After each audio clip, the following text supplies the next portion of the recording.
Hello there. Hello. How is everyone doing? And where is everyone watching from today?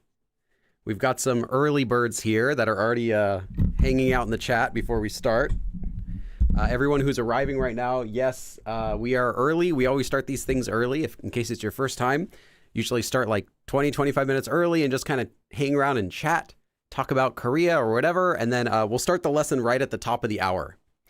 Note that the time this is starting might be different for you depending on if you're in a state with daylight savings time or not, or if you're in another country. So the time might have gotten, I guess it would have been later.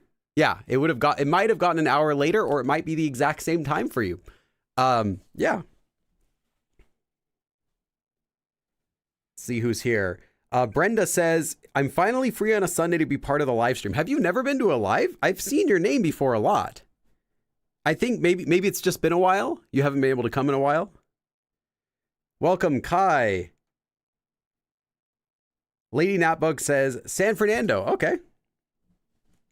Not too far. Tennessee, Mexico, Kentucky, South Africa, Netherlands.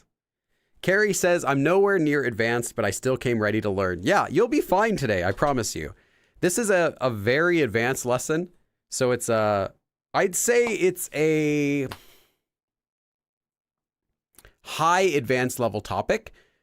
Not that it's super difficult to learn, but as far as usage, I'd say it's high. It's in the highest of the advanced levels for what it is. You might still see it though. And fortunately, it's not too difficult to learn. And even if you don't learn it correctly, like even if you take notes and forget, you'll still be able to understand it at least. So that's my goal for the lesson. Even though it's going to be a very advanced topic, like I said, you're not going to ever use this. I'll just say that. It's not probably just you will never use it, but you might see it. And I want you to at least be able to understand what it means and when it's used. But still, just in case, we're going to cover how to make it and everything like that. It's quite a big topic, though, today. Maryland, Las Vegas. Brenda says, it's been a while. Now I've just watched the full-length videos and reacted in my own time. Keith, welcome. So do you watch like the whole live streams after they air? I feel like it might be like boring to watch like a 2-hour long live stream. I don't know. That's why I upload the abridged versions, because I know a lot of people miss the live streams, but they still want the lesson. So I make the abridged versions, but I also leave the full live streams on my channel in case someone really does just want to watch like a 2-hour long lesson when it's not live anymore. If anyone's watching out there and you're watching this video and it's not live, why? Please. No, I'm not joking. Like, let me know in the comments why. Why do you watch it later? I mean, I'm just not someone who watches live streams, I guess. So it's hard for me to understand. I don't really watch much YouTube in general, except for like tutorial videos or sometimes other Korean content maker, like other teachers' videos, just to kind of see what's going on in YouTube. Speaking of which, this coming Friday, the new video we're going to be getting, I just filmed it actually a few days ago. We're going to be getting a video about, I'm telling you only because you're here. I'm not going to announce this on the channel anywhere else. It's just because you're here. It is a updated version of a video that I first made over 4.5 years ago called like top 15 Korean YouTube channels you should follow or something like that, where I recommended a bunch of lesser known YouTube channels, like channels that have less than 10,000 subscribers, but I thought that we're doing a really good job. And I made that video and it worked out great. A lot of the channels got a few thousand extra subscribers, some a few hundred. And however, because that was a long time ago, several of those channels either stopped making content, life goes on. So they did other things, or they became less active on YouTube, or they stopped. Yeah, they completely changed their channel's direction. It doesn't upload Korean lessons anymore. So a bunch of stuff changed. So I figured, I should make an update. Oh, and the biggest change though was that several of the channels went well over 10,000, so I couldn't recommend them again. But at the time they were smaller. So I'm making an update to that, and that'll go up this Friday with 15 more channels that are under 10,000 subscribers, but I think are really good that you should check out. And then I'm going to have another video after that a couple weeks later, which will be for podcasts. So in case you want to know what can you look forward to on my channel, you have those 2 videos. That's what's coming up in the near future. And then I have some other projects. I did announce on my channel briefly about cheat sheets, but that video won't be for several more weeks because I have to upload these videos first.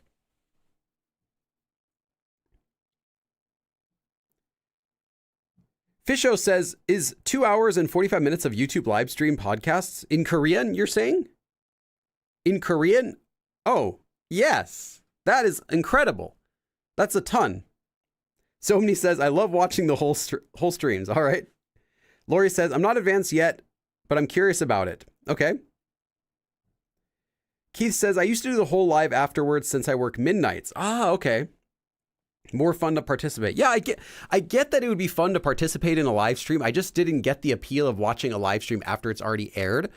But so I never really thought, oh, there might be people watching this later on too, whenever I do my live streams. Kai says, I had a question, but then I reviewed a chapter and it answered my question. Well, I hope not about this topic. I've never taught this topic before, but maybe something else.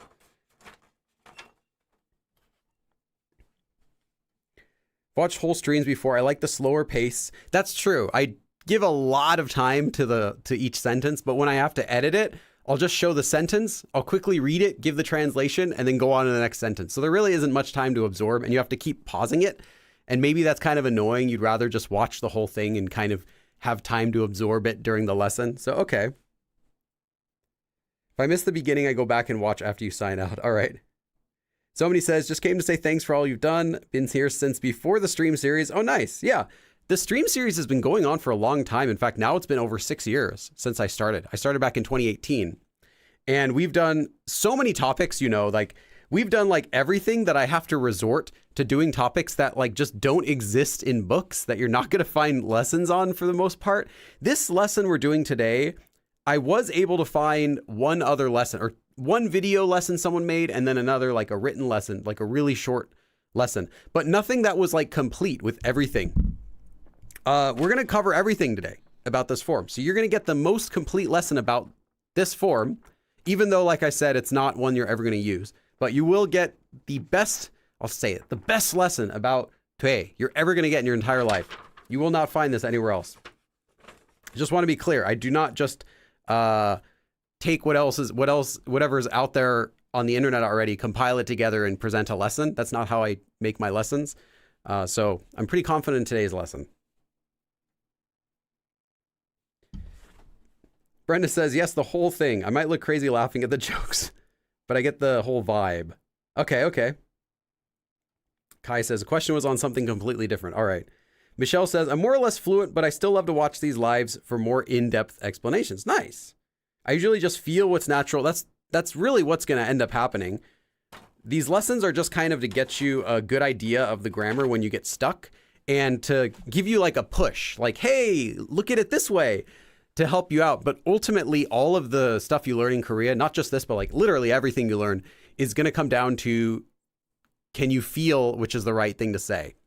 And that's the same with your native language. Like, hold on, just adjusting my microphone here. You can't really learn like a child anymore when you're not a child. That's children learn like children, adults learn like adults. But there are some aspects of learning like a child that you can still take advantage of. And one of the main ones is just feeling the language. You're going to end up feeling a lot of the stuff that you say. Like if you're not a beginner anymore, you can say 안녕하세요 and you know that it's more polite. You feel it's more polite than someone saying 안녕 to you, right? Just a small example. You feel someone says 안녕하세요 to you and you're like, oh, okay, that's polite. And if you hear someone say 안녕, you know instinctually, you just feel it like, oh, that's casual. Like that's like friendly. That's it's not super polite. So like you can kind of get that feeling, and that feeling will get stronger and stronger about everything that you learn until you're just speaking and you're not really you're just thinking about what you're saying in Korean. You're not thinking about what you're saying in your native tongue anymore. So that's what's going to end up happening. It's not a magical process. It just slowly happens. You'll start feeling that way about everything just slowly from the beginning. And as you learn more, it'll get better. Do we still dab for donations? I think I didn't do no, I did do the dab and my arms fell off. last time, if you remember. I did manage to attach them back on, but I think my arms completely fell off back. We had Last One Standing drop like $300 in donations. Do I still do dabs for donations? That's a good question. I think I do, but I'm going to do it whenever people request it. If someone says 5 dabs when they donate $5, for example, I'm going to do 5 dabs. If someone just says, love the stream, here's $5, I'm just going to say thanks like I normally do, write their name up, you know, dream about them, write a book in their honor, all that stuff. But I think I'll dab anytime anyone requests their dab. So you can exchange them. It kind of like when you donate, it starts a tab in your name and you can cash those out whenever you want. Maybe if you think that the dabs will be more valuable in the future, you might want to hold on to them and cash them out later. If you think dabs are kind of going down in value, you might want to cash them out immediately. So it's up to you how you want to play the dab market. It's okay. Just learn like a kid. Kids make mistakes too. Yeah, it's true. It's true. But the thing is, that's a problem because as adults, we're afraid of making mistakes because we feel like the way we speak our language shows how intelligent we are or aren't, right? If someone walks up to you and is like, if someone's asking you directions, they say, how go subway station? And they're a native speaker, you might think, oh, maybe they have some, like mental illness or they're just, disabled or something like that. You might think of various reasons why this person's speaking to you in not perfect English. And so we kind of have these feelings that if someone speaks in a language and it's not perfect or it doesn't sound good, that person, oh, maybe they have a lower intelligence than me. And we do this to ourselves when we're speaking a foreign language, even though it's impossible to sound good from an early level. We'll say, we just don't talk. We're like, oh, I don't want to say something because I'll sound wrong or I won't sound like they won't understand me. So I just won't say anything. And when I do say something, it's going to be as short as possible.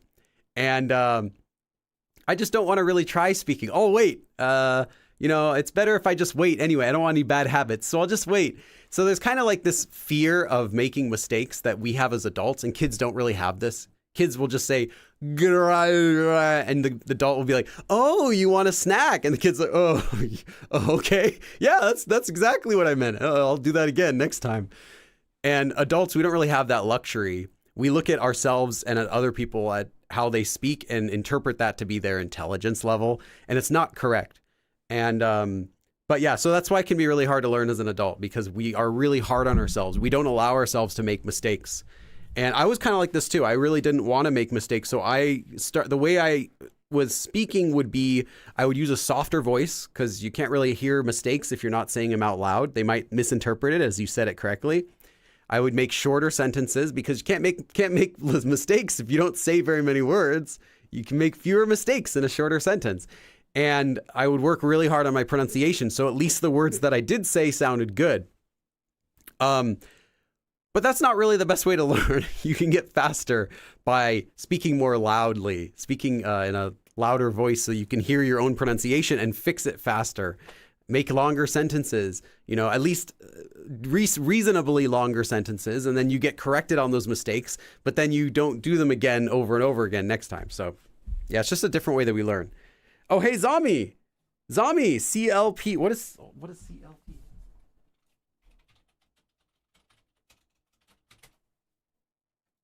Yay! It's like $1. Thank you.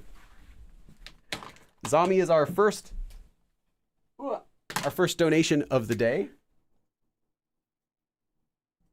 I kind of like your name, Zami. Is that your real name? I mean this in a nice way, but it sounds like zombie, and that's kind of cool. I know it's not zombie, but it kind of reminds me of that. Like, it's like a friendly zombie. Zombie. What's up, zombie? Classic zombie. Although I should make a note while I'm jokingly making fun of your name. In Korea, it is actually considered rude to make fun of someone's name, even if it's like jokingly. So be careful about that, because there are a lot of Koreans who might have good sense of humor, but if you make fun of their name, it can be like personally insulting. So just something to keep an eye out. Just like what's the word? Yeah, be cautious of. One dab, please. Oh, you got it, Zombie. There's your dab. You didn't want to hold it. You didn't want to invest. But I like that. It's a risk taker. Omar says you're very close to 7,000. Yes, 700,000 subscribers. That's right. I don't know exactly how close. It's a few thousand. I'll have to do another live stream when I hit that. Maybe it'll coincide with the regular weekly live stream. Winder says, thanks for calling me out. Yeah.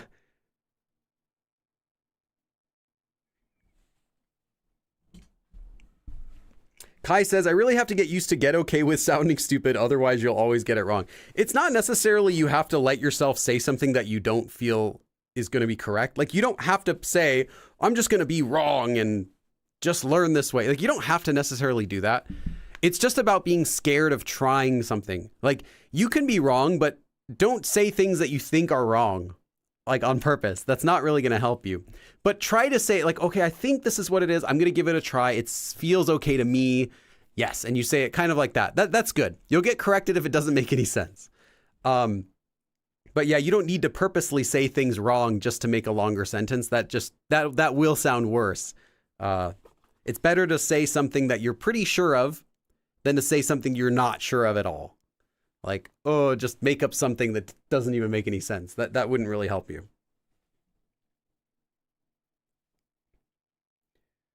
Brenda says, I'm trying to stop doing this, but I trail off when I'm not confident. I need to push myself to finish it, even if it's wrong.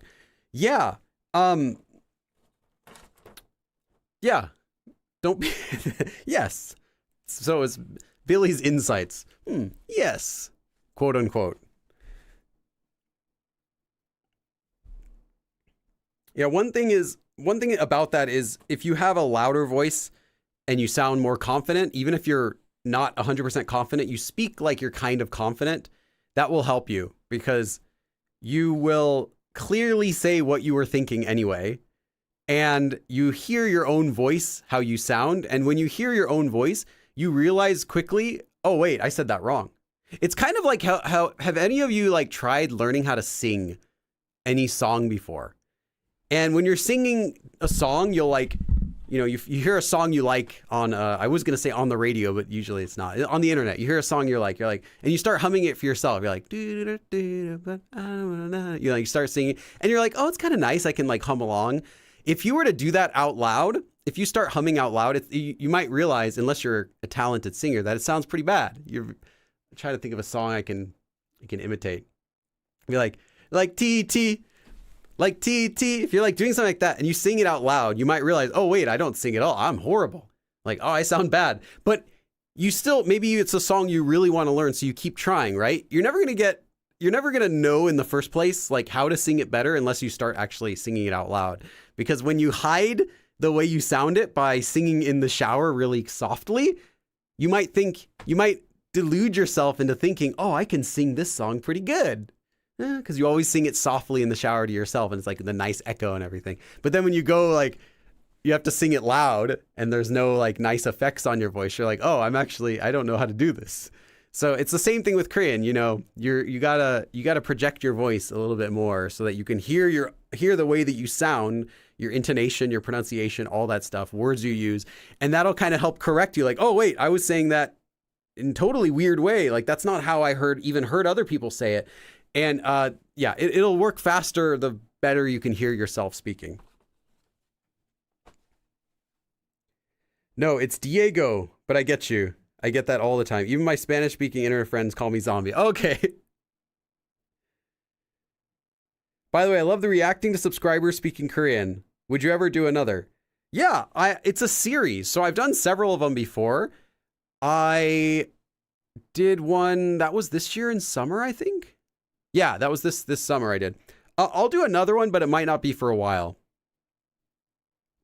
This time, though, I didn't get that many submissions. I got like 3 submissions until the very last day, and then I got like a couple more. And then the day of, while I was recording that video, which you can see in the video, while I was recording it, I got another submission. But if I do it again, I would want to give more time to people to submit videos. I'd want to make a video about sending in the videos so that people can get ready for it, because I really wanted more to choose from. Fortunately, I got a bunch of really good entries, but I was worried that I wouldn't get enough. And it ended up being enough, though, in the end. Is it true that people make fun of old-fashioned Korean names? people don't make fun of the old-fashioned names, but they sound like old-fashioned names. So you can tell with a lot of names if they're old-style names or newer names. And I mean, we could make a whole lesson about what's an old name sound like and what's a new name sound like, because there are a lot of features. Now, not every name will sound old or new, but there are certain types of names that will. People with older sounding names might just change their name though because it sounds cooler, not necessarily because it sounds older, but they might think even like older celebrities, like a long time ago, may have still changed their name just to sound cooler or you know, more unique or not sound like this. But name changing in Korea is actually really common.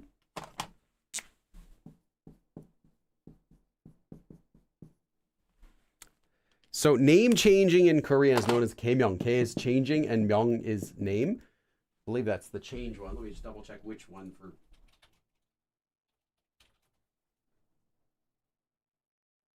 Yeah. And it's really common in Korean culture. So if you hear that your friend, actually, you try asking. If you have any Korean friends, ask them if they changed their name. If they're Korean born living in Korea. It's not so common that people living in another country will do it because they're not going to be using their name that much. But Koreans living in Korea, ask your Korean friends if they have changed their name before or if they know someone in their family who changed their name. They're probably going to say yes. It's a really common thing. I know several people in my own Kakao Talk friends list who have changed their name. So it's really unusual in the US that people do this. They only do it because for some, maybe they want to get away from their past life, or they change their name because it's like a horrible name that they think, or it's like associated with something really bad that they don't want. But in Korea, they just change it because, oh, I want to get a different name because I think this one sounds a little better. Kind of like you change your car or like you change your wallpaper, they might change their name. So it's less of a severe thing. Now, they're not going to keep changing their name like every year or anything, but it's usually they'll just do it once. But it's not too uncommon for people to change their names. All right, we'll get started with the lesson soon. I just want to make sure we go over the prerequisites. You just need to know how to conjugate verbs. I mean, it's an advanced lesson, but you at least need to know how to conjugate verbs in all tenses for it. And then make sure to get the worksheet from my Patreon page. The worksheet, Patreon page is it starts from $1, so you don't have to pay like tons of money to me if you don't have it, that's fine. But if you join for just $1, then you get access to every single worksheet and every single outline I've done. And I've done like over 160 or 70 or something now, maybe more. And you get the example worksheet for this lesson as well, which has 10 more sentences in it. And yeah, because we'll go over 5 sentences, but these are advanced sentences, so they take a little bit longer to cover. And there are another 10 on the worksheet. And you also get this outline as well. So you don't have to bother with taking notes. You can just download the outline. This will be up as soon as the live stream's over. That's just my advertisement for my Patreon page. All of you Patreon members and channel members are wonderful. You are literally how I am able to keep doing this. Really. I mean, I make a certain amount each month from book sales and maybe like $10 or $20 a month from merchandise sales, but majority of what I'm making is from YouTube advertisements, Patreon memberships, and then YouTube memberships and donations, kind of like that in that order. So yeah, I really do rely on all of you to survive. So just thank you for all of those watching right now, as well as watching later when the stream's over, who are supporting me. You are literally keeping this channel alive. Okay, that's all the announcements I have before we start. Let's take another couple questions.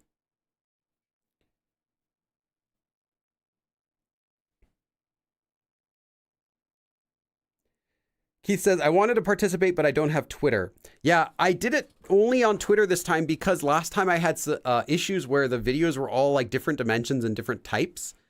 So I decided I'm just going to do it on only through Twitter. That way I could easily save them, convert them in the same way, and put them in the video in the same way, and that they'll all have the same requirements on them. So it just helped with that.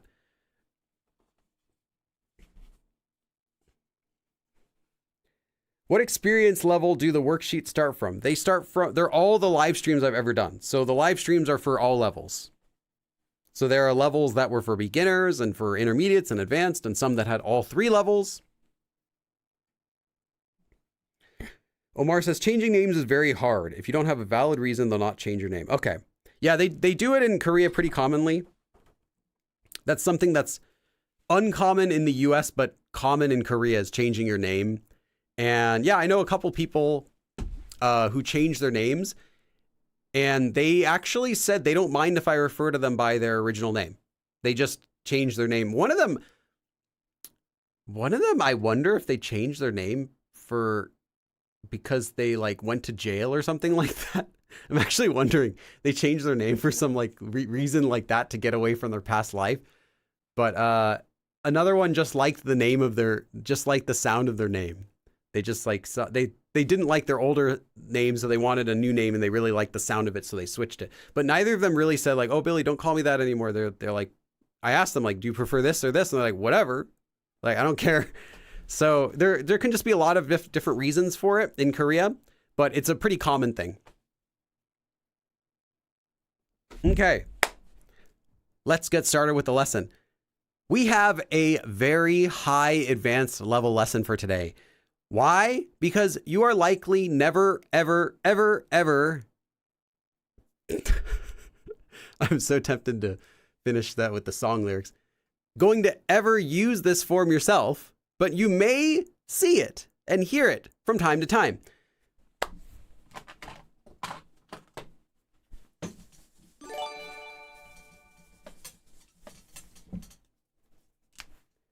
And, hey, Kai! I was just about to write down the form, but first I'm going to write down Kai's name.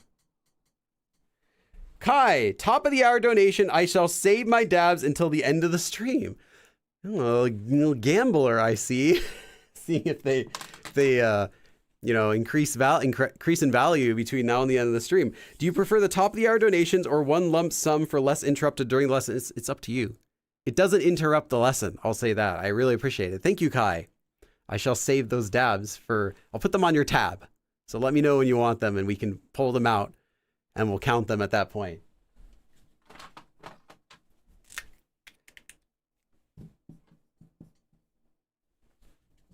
Actually,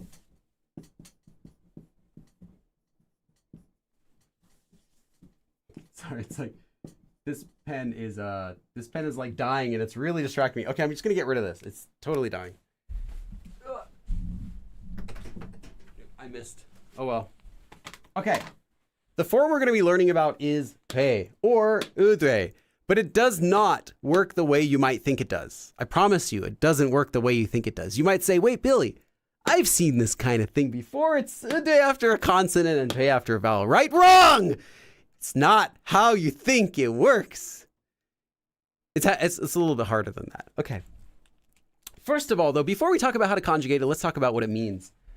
I'm going to write a really long explanation on the board. I just want you to give me a few seconds to get everything down.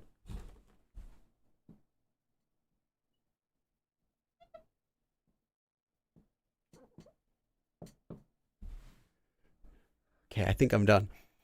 This form means but. Like Jiman.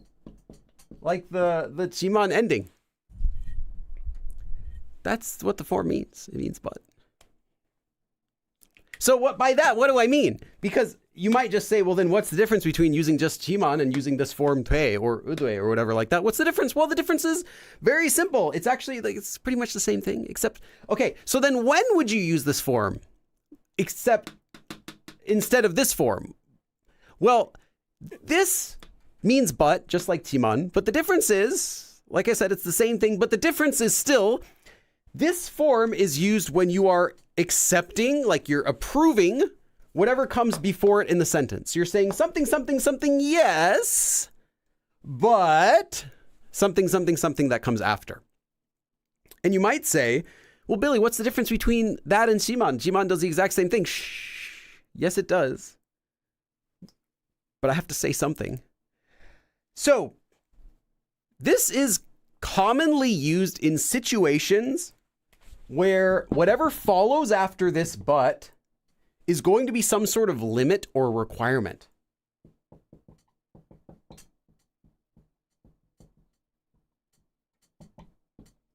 Now, again, the meaning is just but it's used to say, yes, something, but there's a limit. Or yes, something, but here's a requirement. So it's typically used, again, in sentences where you're going to be saying some sort of limit or requirement for something. Like, yes, while you can do that, but make sure to at least do this. Or, while I'm going to do this, I'm going to limit it, or the requirement for that is this. So that's the situation when this form is used. But again, the meaning is really just yes, but like that. Okay, I'm going to leave this up for a second.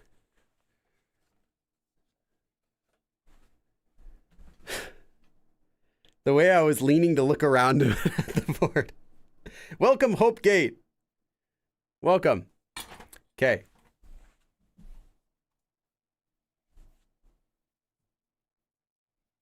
I'm going to leave this up just for a second. See if there's any other... sounds like a while loop in program. It doesn't mean while, but I kind of get what you mean. It's for giving some... So the main point of this is it's for giving some sort of limit or requirement to something. If you have to think of it differently than Simon in any way, it's to give it a limit or a requirement. So you're not going to use this form to say, I like kimchi, but I don't like pizza. It doesn't make any sense because there is no limit or requirement following after that sentence. If you were to use this form, you could say, 피자는 좋아하지만 김치는 싫어해요. I like pizza, but I don't like kimchi. You can say that with 지만, but you can't say it with 돼. Because saying I don't like kimchi is not a limit or a requirement for that. But what you could say is, you can eat the pizza, but don't eat the kimchi. So there's your limit. So there's a lot of food on the table. You can eat the pizza, but don't go for the kimchi. Don't go for the something. You can give a requirement or a limit to a command. You can give a requirement or a limit to yourself for something that you're going to do. Like you might say, well, yeah, I mean, I'm watching a movie right now, but I'm only going to watch a 1 hour long movie or something like that. You're giving yourself a limit or a requirement. So that's the usage of this form. I hope that makes sense, but the literal meaning is really just but. But you wouldn't say it for something simple like that. Like, I like this, but I don't like this, because there's no limit or requirement for that. So requirement is the real key. If there's some sort of requirement for whatever you're saying, like, yes, yes, yes. However, keep this in mind. If you ever have that kind of nuance, that's what this form is used for. So here's how to make it.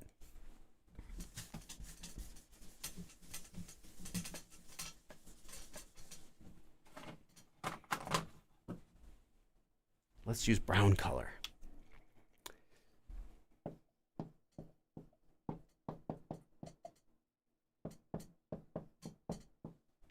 The way to make it is you take a verb stem and you attach 돼, and you're done.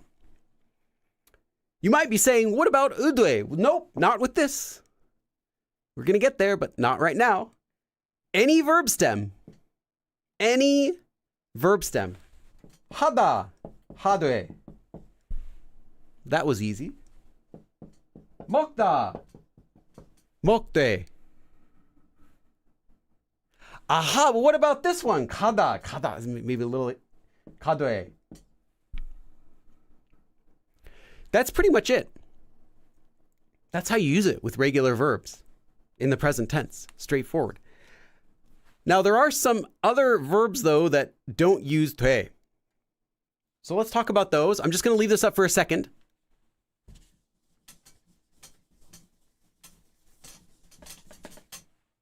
There are some other verbs that have their own things that they do. Can be used similar to 태지만. Like I said, I just compared it with 지만. It has to be used with a requirement, but it just means the same thing as 지만. 태, though, adds a separate meaning to the sentence entirely. That's for making an assumption, something you're sure about, like you're making a strong guess about something.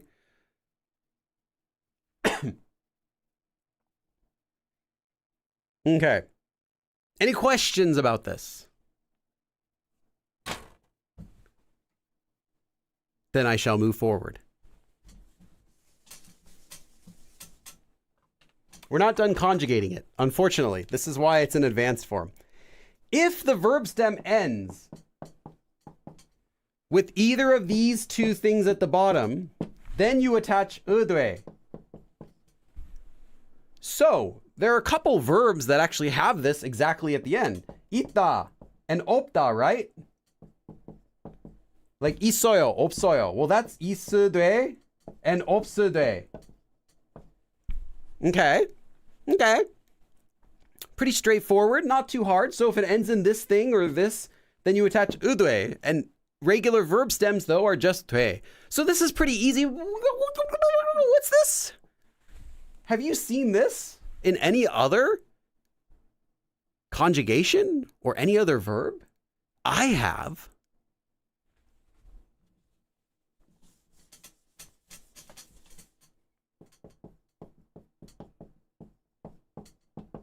What if we get the past tense of a verb, like 했어요 from 하다? I did something, 했어요. Well, the past tense stem is 했. That's this. That's past tense. 했으되. So this would be equivalent to saying something like 했지만, right? I did something, but, or someone did something. However, 했지만, 했으되. Is there anything else you can think of that has this at the bottom? There is. Is there anything else you can think of? Let me know in the chat if you can think of something else.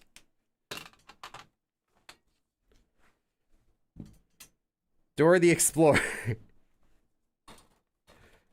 Whiteboard, whiteboard, whiteboard, whiteboard.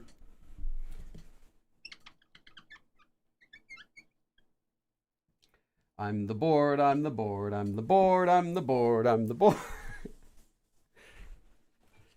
Yes, Brenda. Yes, as well as Keith. Keith and Brenda. There's another form that also ends like that. Not just past tense, but anytime you're using... Not just past tense, but anytime you're using the future tense 겠다 ending. 겠다. The stem is 겠... Why am I writing weird? 돼.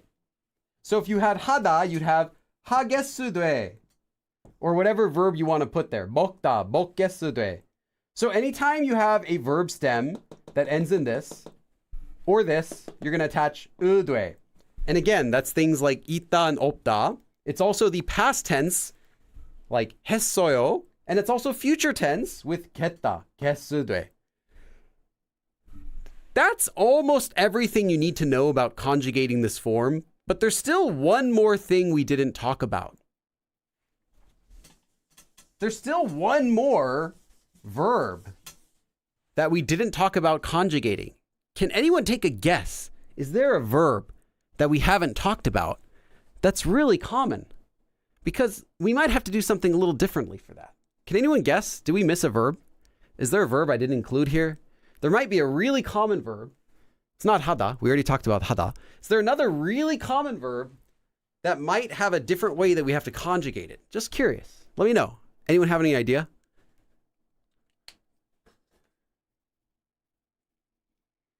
Keith says, I must have missed it. Did you say only action verb? No, it's any verb. Verb, the end. Because 있다 and 없다 also are included in that. Although, I mean, those are technically, you know, they technically conjugate like action verbs, but I get what you're saying.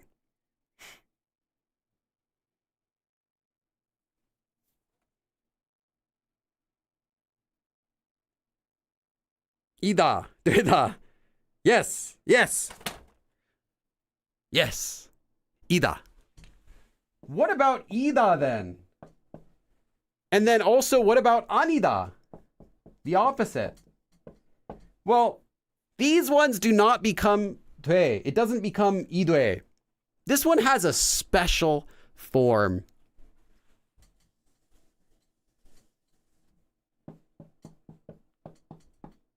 Oops.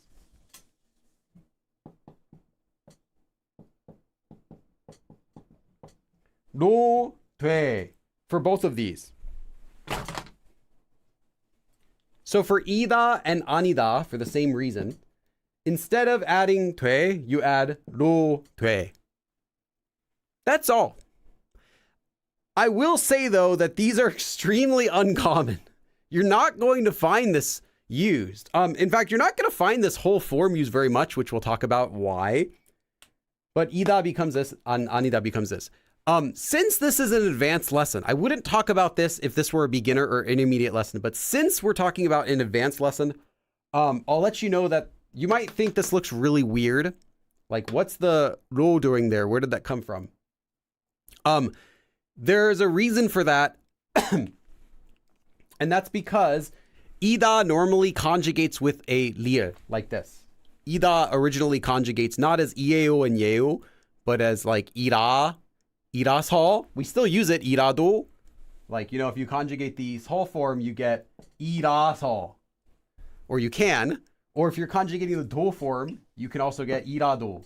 So this na, ro, this sort of thing is part of the older style original conjugation of ida, which is no longer used, but it still appears in grammar forms where it was traditionally used like that. So just letting you know, it's not actually like a special thing that pops up just for ida. It's part of its original form, the way that it originally worked a long time ago. And you'll see this again. So I just want to point out, because you'll see ida conjugating as iro and other versions like with that have this lir in here. And I want you to know that that's normal. So if you see something like that, just know like, oh, that's part of the older conjugation, the original conjugation of ida and anida. Like you might see iroda, which is an older standard form of the conjugating verbs. And it's not a special form. It's really just part of the same ida verb. So we can't watch you day. Yeah. Archaic conjugation, yes. That's a good question. Does it become teide? I don't think so. I've never seen that.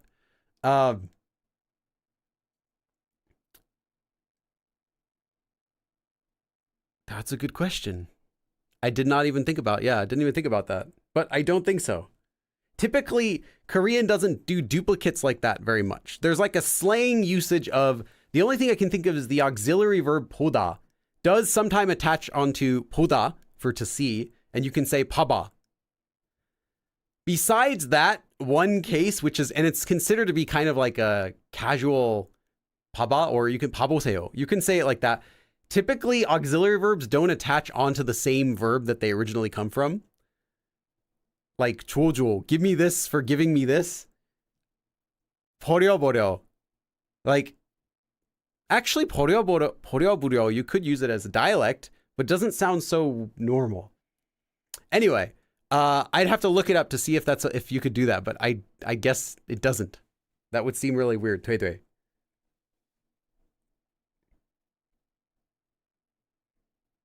Can't watch you 되돼.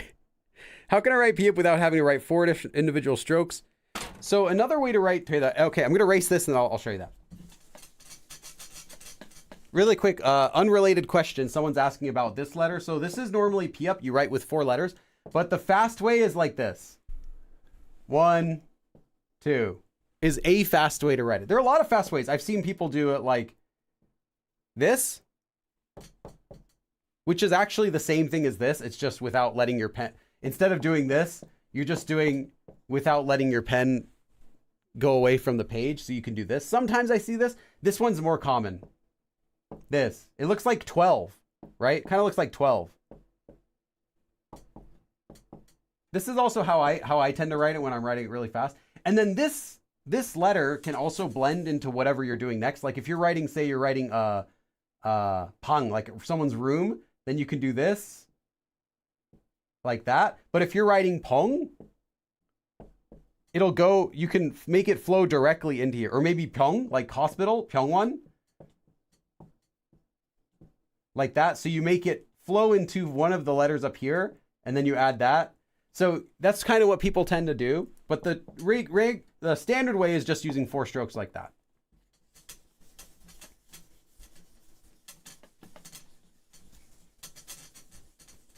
A lot of the letters have like alternate ways to write them though. I could do a video all about that. Like this for shield. I see a lot of people do that. Although this is, like I said, it's the same thing. It's the same stroke order. It's just doing it without taking your pen off. And some of the letters can look kind of funny like that. Like this letter, it can also be written like this, but sometimes people write it like that just because it's easier. It's the same thing where you just don't let your pen go off the page and it ends up looking kind of like that. Yeah, they're probably like some sort of thing like that for every, oh yeah. Like H kind of can end up looking like that when it's done quickly because it's this, but you don't let your pen off the page and it just ends up looking like that. Yeah, all the letters have a different way to write them if you don't take your pen off the page.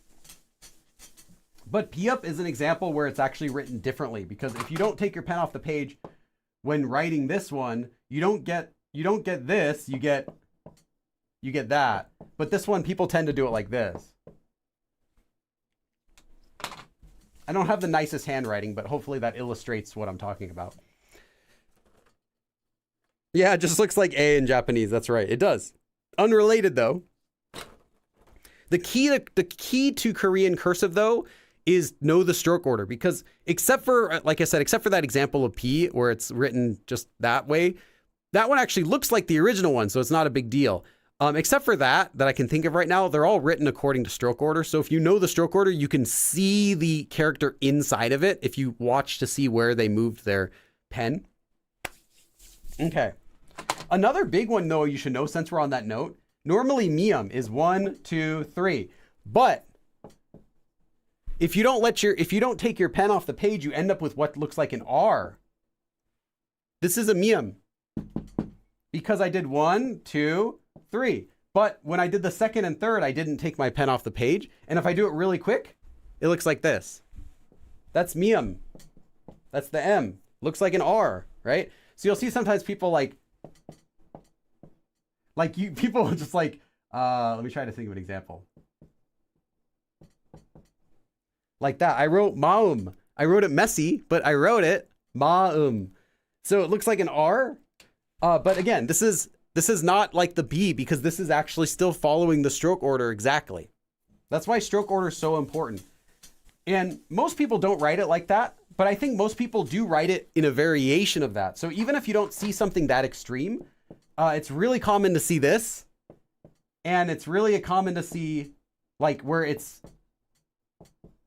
like mostly formed, but they just kind of stop a little bit. I also see sometimes people do, what is it? That I've seen. It's really weird though, but I've seen that too, where they kind of break it up. But it's really common to see this. So yeah, just keep an eye out for other ways to write letters. Why did I keep closing the pen and then giving you another example? Like, let's see. Like all of these vowels, sometimes you'll see them written like this, like or like this for all, like, actually, let me give you a better example. Like pong or pang. It's all the way down there just because it's easier, but it's the same stroke order. Okay, this time I'm really done. No more of these for right now. Okay, so when is this form used? Hey, well, the reason you're never going to ever use it by yourself, although you might see it, is because it's really only used in formal, or I should say fancy sounding writing and speaking.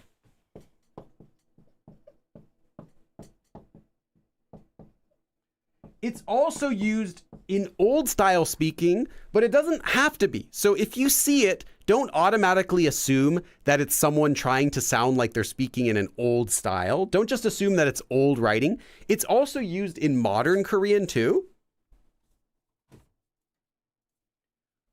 It's also used in modern Korean too when you want it to have a fancy or formal feeling. Okay. But because of that, you're never going to use it. I have seen this before a number of times. In fact, as recent as like last month, I think I noticed it again. I saw a video where someone had used it. And I was like, oh, there's that form. But other than that, you're not really going to ever see it.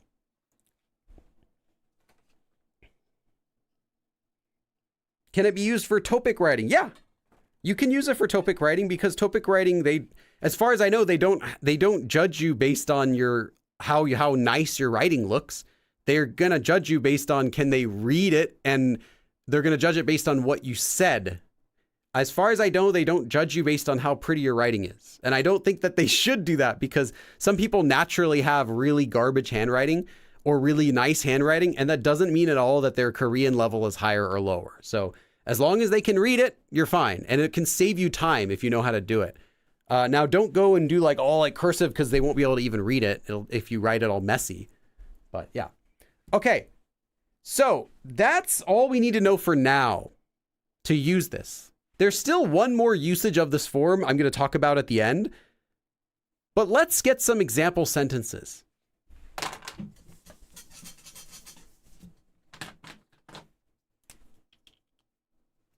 Because we haven't even seen this.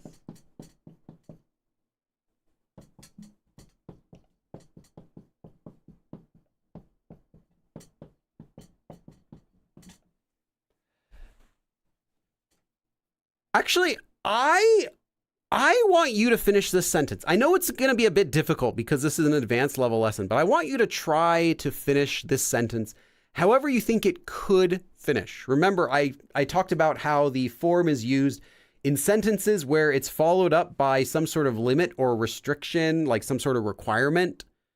What do you think we could end this sentence with? And this question I'm asking is open to all levels. If you're intermediate or advanced level, please try to complete the sentence in Korean. If you're beginner level and you're watching this and wondering what, I can't do this, finish the sentence in English.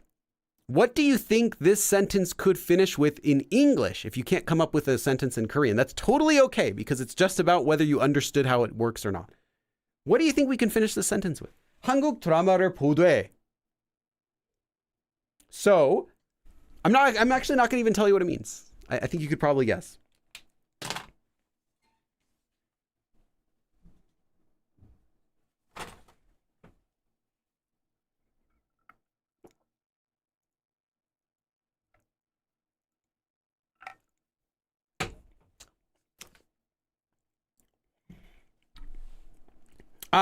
Hey, like an episode?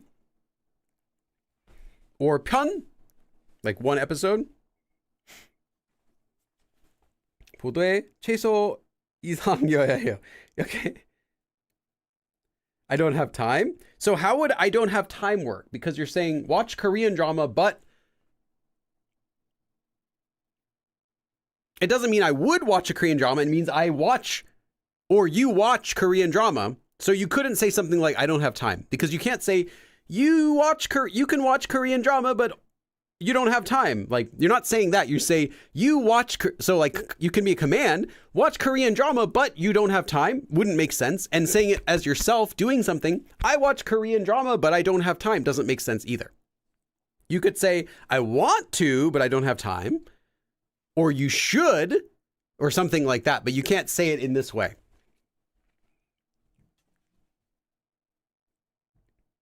Mary. How do we call a YouTube member named Maria? Something like that. I auditioned, so this is a personal story, for West Side Story. I think I was in high school, junior high or high school. I can't remember. I was young. I auditioned to be in the play for school. So I went to the audition and we sang, and I wanted to be one of the roles. This wasn't like a high quality production. We're talking like junior high or like freshman high school performance. But I didn't get the part. They did, however, because they needed more bodies, they did offer me if I wanted to play Jet member 18 or something like that. Basically, I would just do in the background, doing absolutely nothing. So I'm like, I don't want to go to rehearsals twice a week for an hour and then do 20 shows just to do this. So I didn't do it. I realized I wasn't really that interested in acting after all. I did try though. They gave the acting roles they gave to someone that the drama coach already knew and already liked, but they didn't want to give it to any new people. I was disappointed about that. So doctors in Korea have bad writing like they do in the US. I think that's just in their genes. Like when someone's born and they have the kid write their, the kid's writing their first words as like, 1 or 2 year old and trying to learn stuff, and they have bad writing. I think it's just natural. You're like, oh, they're going to be a doctor. Congratulations. Like, I think you just know that from childhood. It's going to be the same thing. Now, obviously it's going to be in Korean. Okay. So we can finish the sentence with a lot of things. Yeah, 정주행. So don't like watch the whole thing. Okay, so like don't binge watch it. Okay. So we can finish this with a lot of endings.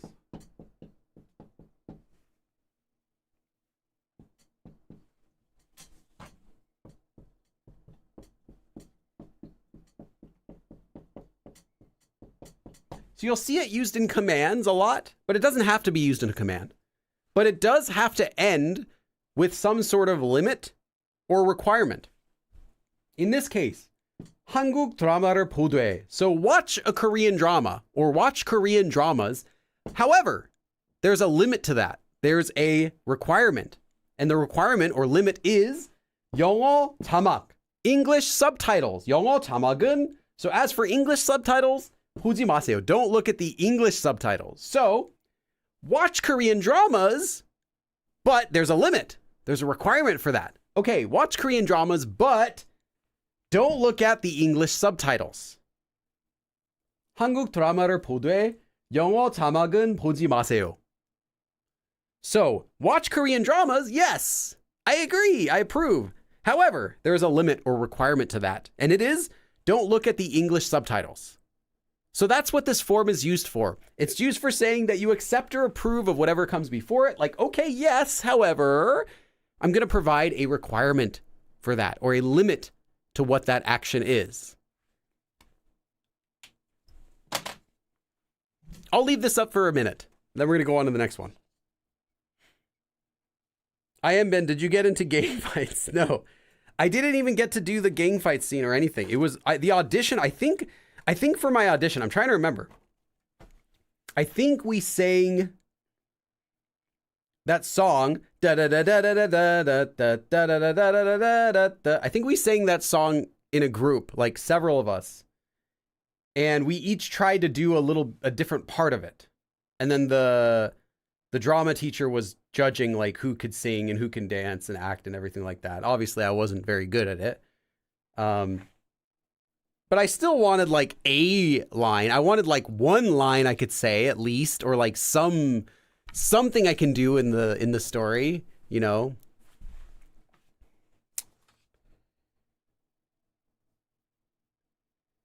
I like to be in America. Yeah, that one. Everything's free in America. I'm trying to remember the like in America.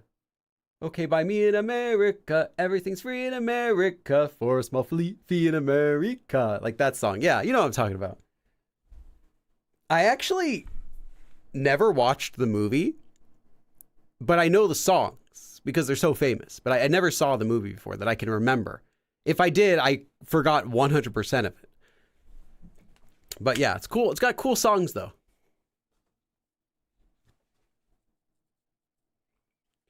Yes, the second part after today has to be a requirement to the first part. It doesn't have to be an imperative. It doesn't have to be a command. It can be, but I just want to illustrate. It doesn't have to be a command, and the next sentence will not be a command. Okay.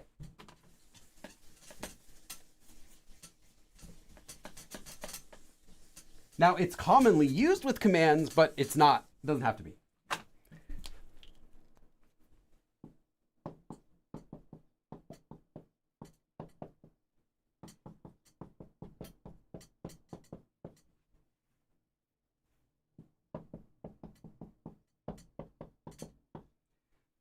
Okay, I'm not going to I don't want you to think of a way to finish the sentence. I'm just going to kind of walk you through so far. 여행을 함께 갔으되. So, 여행을 가다, to go on a trip. 함께, together. So we went on a trip together. However, this sentence has to be followed with some sort of limit. Some sort of requirement. What requirement could there be to saying you went on a trip together? maybe not since you already went, but what could be a limit? Well, we went on the trip together, but can you think of any sort of like limit that could finish this sentence? Just in English. Don't bother with Korean right now. I just want you to think about the usage of this form. I'll give you the way that we can finish it, but what sort of limit on the sentence could there be possibly for saying, well, we traveled together, we went on a trip together, but what sort of limit could there be?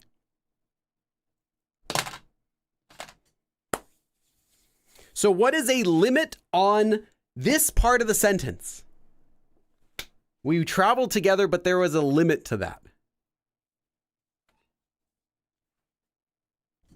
We had to choose a time that suited everyone.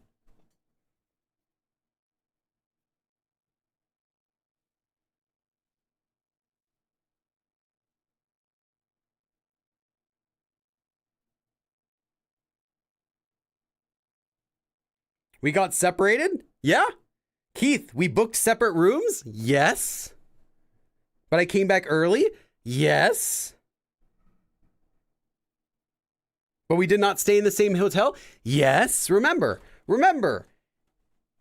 that this form is used to put a limit or a requirement on whatever it comes after. So the first part of the sentence is saying like, yes, I accept this or I approve of this. So yes, we went on a trip together. 여행을 함께 갔으되. Yes, we went on a trip together. However, there was a limit to that. And the limit was, again, it's a limit on this.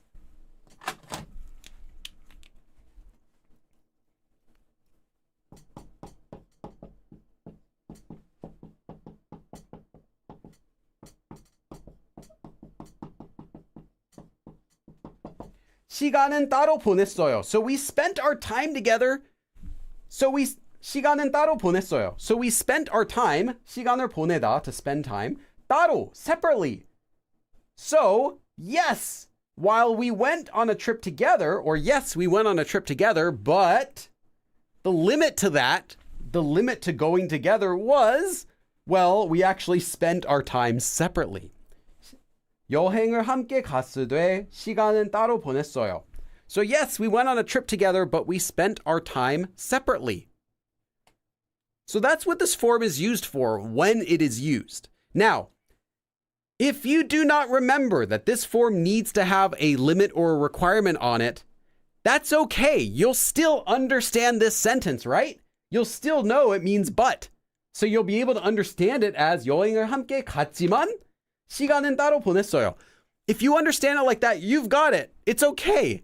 You don't need to know the nuance except if you're trying to make your own sentences using this form, which, as I said, you probably won't because it's used only in fancy, very fancy or formal situations or in very old style speech. Okay. I'll leave this up for just a minute and check the chat. We had to stay in budget hotels. Yes. We made reservations separately. Yes. We branched off and did our own activities. Yes. We did not stay in the same hotel. Yes, yes, yes, yes.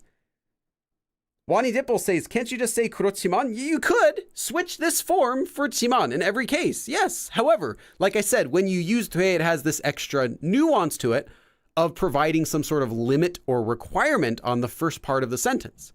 But if you're asking, can I just switch this form for 지만 in every case? Yes. However, can I switch 지만 for 돼 in every case? No, because you're not going to always have a limit or a requirement on the first part of the sentence whenever you're using 지만. Like you could just say, I like pizza, but I don't like kimchi. But there's no limit on that. It doesn't make any sense. You're not giving a limit to the first thing you said. They're not even related. But you could make that sentence with 지만 because 지만 doesn't care what comes before or after. It's just contrast. So is talking about a past, in this case, it's past tense. So it's talking about a past limit, a past requirement for it. If you're talking about future tense, then it's talking about a future limit. If you're talking about present tense, it's talking about a present tense limit. Would you hear this in a courtroom or something? I've never been to a Korean courtroom or watched a Korean court drama, so I can't tell you that. It might be used in the legal proceedings, like the written stuff that they use in the court and like about the case. It could be used in a contract to sound extra fancy or formal. Like here are the requirements for this sort of thing you're receiving. Sure. but whenever it's used, it'll have that really fancy feeling. Kind of like, trying to think of an equivalent. Like, we went on a trip together, but we spent our time together. Although we may have went on a trip together, however, we did end up spending our time separately. It kind of has that like formal feeling to it. I know it's not an equivalent in grammar. I just use different grammar in English, but I'm trying to convey kind of that fancy feeling that it has. While yes, we may have gone on a trip together, what actually ended up resulting in is that it has passed our times. I can't speak like that. You know what I'm talking about. You get it. Just tell me you get it. Next.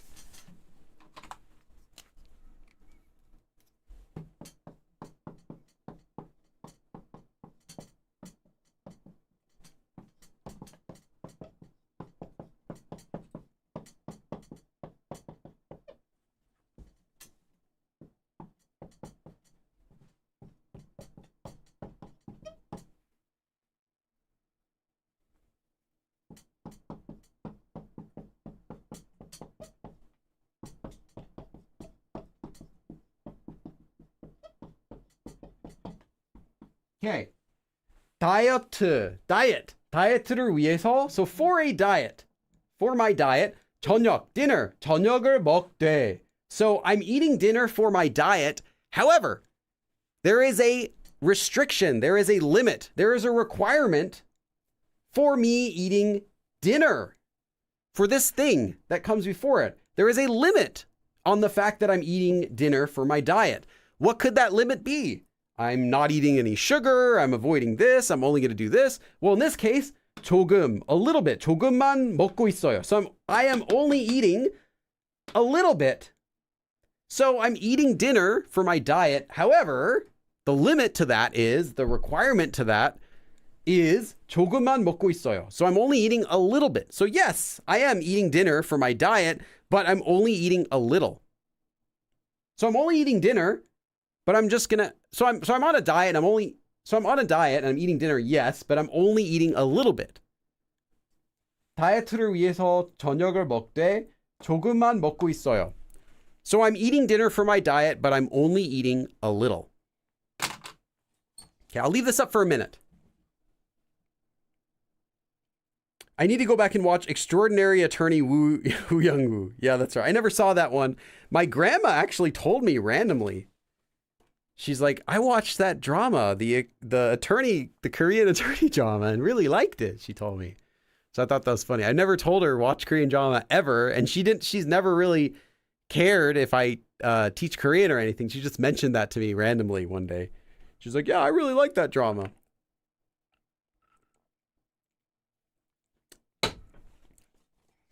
It's just funny that my grandmother watched it. It's like, she's 80 something.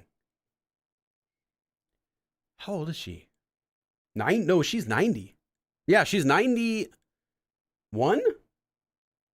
91, I think. 90 or 91. I was saying 80, but I'm like, no, she's 90. Teresa is asking, is this the same 돼 as in 되다? That's a good question that actually the answer does not exist on the internet as far as I can find. I spent a while separately after writing this lesson searching that question. Nothing, no information on it. What I could find though is 되다 actually originally comes from another form. It was like 도에다, it was a longer version. And the oldest examples I can find of this were a shorter version of it. So does that mean they had separate origins? I don't know. But as far as meaning, there's no relationship in meaning that I could find.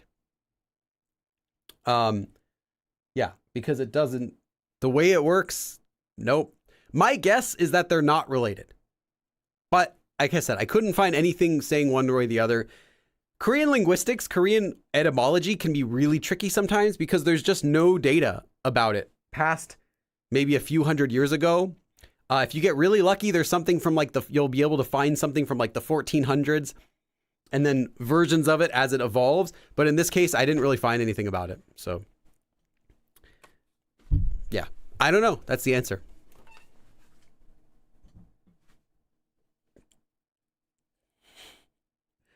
다이어트를 위해서 저녁을 먹되 설탕이 많은 음식을 먹을 수 없어요. 설탕량 with amount of sugar. I was in a musical and the director speaks Korean and she lived in Korea for a bit and she loved the show and we bonded over that. Finding linguistic things about Korean is hard. Yeah. I agree. Yeah. There are some websites. I have some books. I have resources that will discuss word origins. If you're ever curious about word origins, I'll give you some keywords you can search. First of all, word all one, origin, word origin. You can use this as a search term, but it's not the only one. Another word is yude, which is like an origin of something, like where's it from? Yude is another way to search for word. You can search for a word or a grammar form. If it's a grammar form, I recommend adding a hyphen before it. Like if you're searching like tue, like that, or due. And then you can add on the terms o1 for like the root word or word origin, and then yude for origin of it. And you might be able to find blog articles or book clippings or whatever that reference, that talk about it. Naver, though, Naver Dictionary is the first place that I start. If you click on a word in Naver Dictionary and navigate to the Korean version of that entry, so not the English one, but the fully Korean one, you'll be able to scroll down and see older versions of words. So that'll be the quickest way to find out anything right away. But not everything's there. It'll only have the really obvious ones. If you want to search further, you can try this sort of terminology, O1 or yude. But then be warned that you're going to have to read it in Korean. And like, I'm fine with it, but I don't think it's accessible to beginners or intermediate. So a better thing is just ask someone you know who speaks Korean to find the O1 or find the yude is the more general term. Find the yude of whatever form, whatever word you want to know. You'll be surprised. A lot of stuff.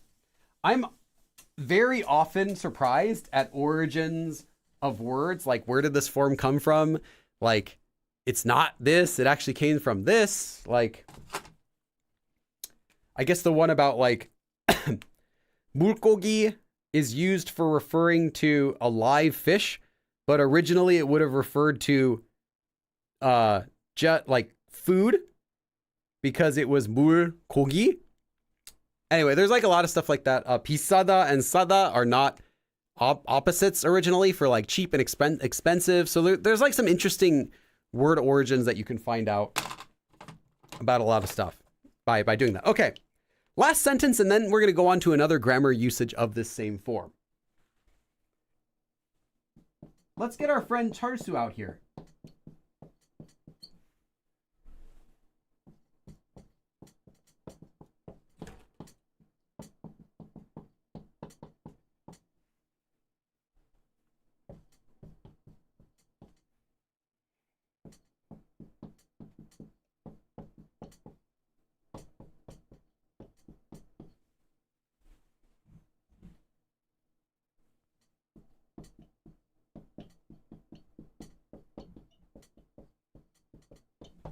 Okay, 철수는, so our friend 철수. 철수는 능력이 있으되. So 능력 is skill. So 철수 has skills. However, there's a limit to those skills. And what's that limit? 운이 없어서, because he's not lucky. Literally, 운 is literally 운 means luck. 운이 없다 means no luck. So unlucky. Because he's unlucky, 승진 is getting promoted. 승진을 못해요. So he can't get promoted. He can't advance because he doesn't have any luck, because he's unlucky. Although 철수 has skills, he's unlucky, so he can't get promoted. 철수는 능력이 있으되 운이 없어서 승진을 못해요. Refresh my stream.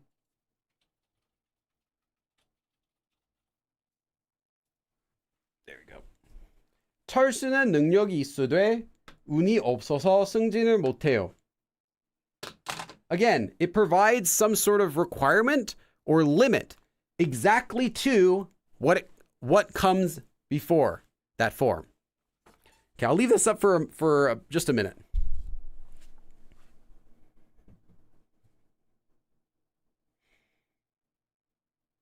I'm struggling with how to properly utilize naver. So naver is also great. Now, Koreans will swear by using naver to find everything.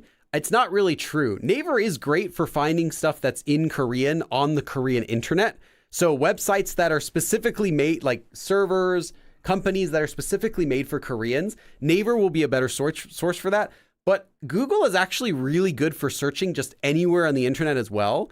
And I'll usually use both. So I'll do that same search in Naver and in Google and like to find stuff. Sometimes I'll find more resources in Google than Naver or vice versa. But use Naver just like Google. Just know that it specifically searches for websites that are made for Koreans, not just in Korean, but like websites that are made for Koreans. And it's also a pile of spam. So you're going to be searching for something. It'll like recommend stuff you don't need and don't want and don't care about all the time. It's been doing that though for years. It was spammy before Google was. So yeah. But it's still useful. That sounds like what may happen in the company I work for, as there is a limited amount of promotions available. Yeah. In that sentence looks like Yodu? Which one?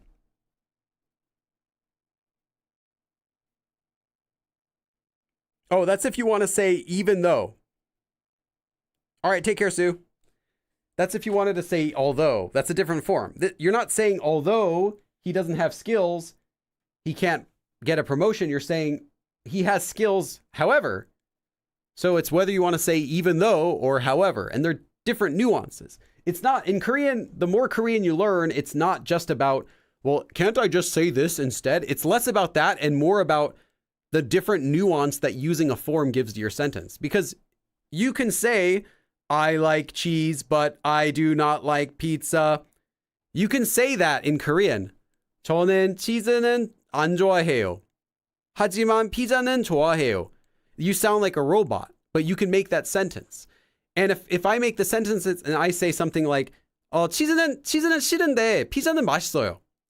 Now we have a sentence that's combined together with the te form, but a beginner, someone who hasn't learned that, might say, why do I have to do that? Why can't I just say this? It's the same meaning. And yes, it is the same meaning, but it's the totally different nuance.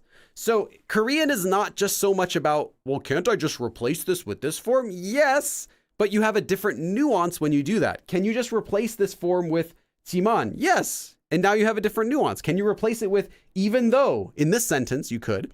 Even though, sure. But now your nuance is totally different. You don't have the nuance of this form.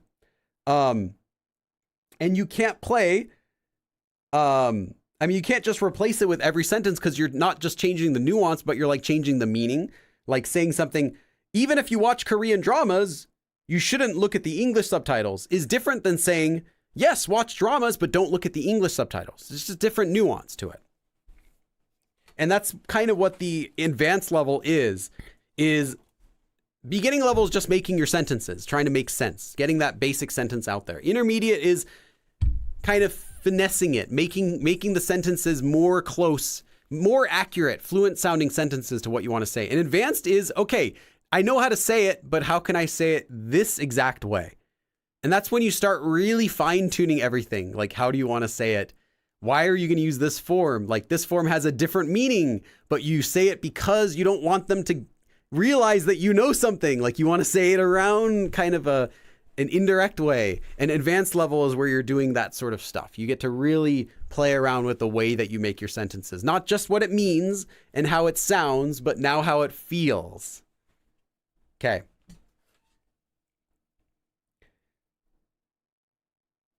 발음이 한국인과 다를 바 없네요. Oh, thank you. 한국에서 So I guess Mighty J is a Korean who just came in. 요즘은 이때보다는 이때가 좀 더 자연스럽게 들립니다. Yeah, that's because Koreans don't know how to use their own language. 이때는 좀 yeah. Oh yeah, but the whole thing 예스러운 표현이긴 해요. 전체적으로 이 문법 자체가 요즘 안 쓰이는 거잖아요. 잘. 사람 안 쓰는 거. Yeah. So the Korean, if you're wondering, you can read what he wrote, but he's also like, oh, lately some people might even use itde. Even though it's wrong, they might say it because isude has more of an old-fashioned feeling. But the form itself is old-fashioned.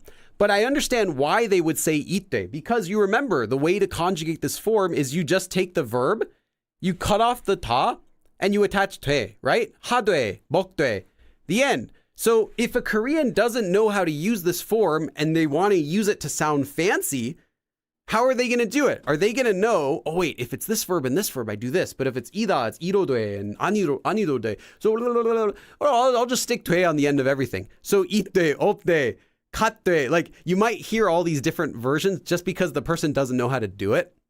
And those wrong versions can become more common, but ultimately it's the same form. So, but it's a good comment.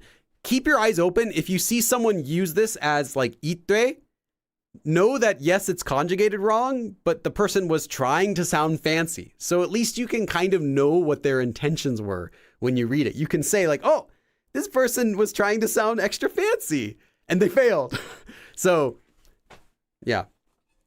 That happens though more than you think, that something will be wrong, but people like it, so they use it for a while and it might or might not catch on. The Naver blogs are a gold mine. It feels like you can find articles about anything and everything. They do. They do have a lot of stuff. And you will not find that stuff easily on Google. Learning Korean made me realize how loose subtitle translations can be on Netflix. Subtitles are for people who can't speak or read the language. So I am of the feeling that if you're learning the language, you want the subtitles to be as accurate as possible while still conveying the meaning. But there is no such thing as perfect subtitles. It's either going to be match the nuance, like the feeling of the sentence, or it's going to match the meaning. There is no sentence. It's really rare you can match both. And Netflix will often go, and most places will mostly go for whatever matches the feeling and not the actual meaning. So yeah, keep that in mind. Subtitles are not accurate because they can't, by nature, they can't be accurate. 저는 알제리 사람. Okay. 그리고 한국어를 공부하고 있어요. I'm studying Korean. Nice. Okay. So there's one more usage though of this form, which you will see even less than this usage.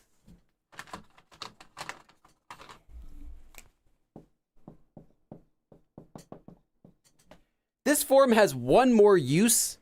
It's made the exact same way, the same conjugation rules, same usage. However, instead of finishing the sentence with some sort of limit or requirement, you end the sentence with a quote. What? So, this is only in really old style.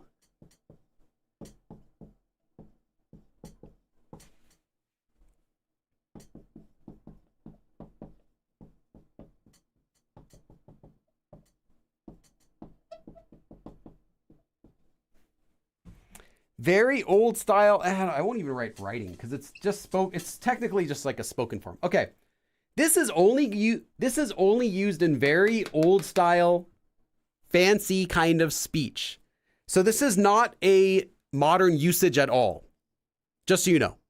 Whereas the normal 돼 ending or 으돼 is still used in regular Korean today. It has an old fancy feeling. This one though is a very old fancy feeling. You're not going to use this.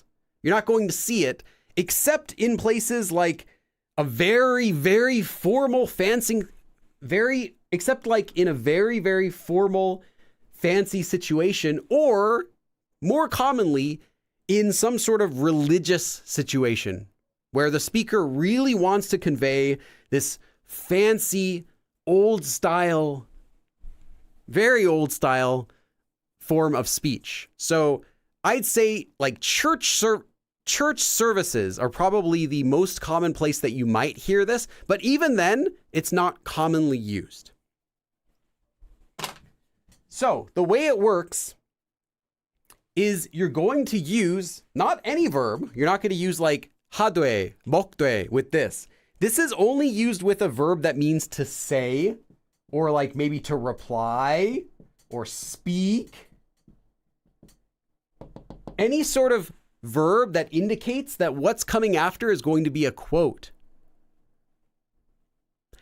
And let me give you an example.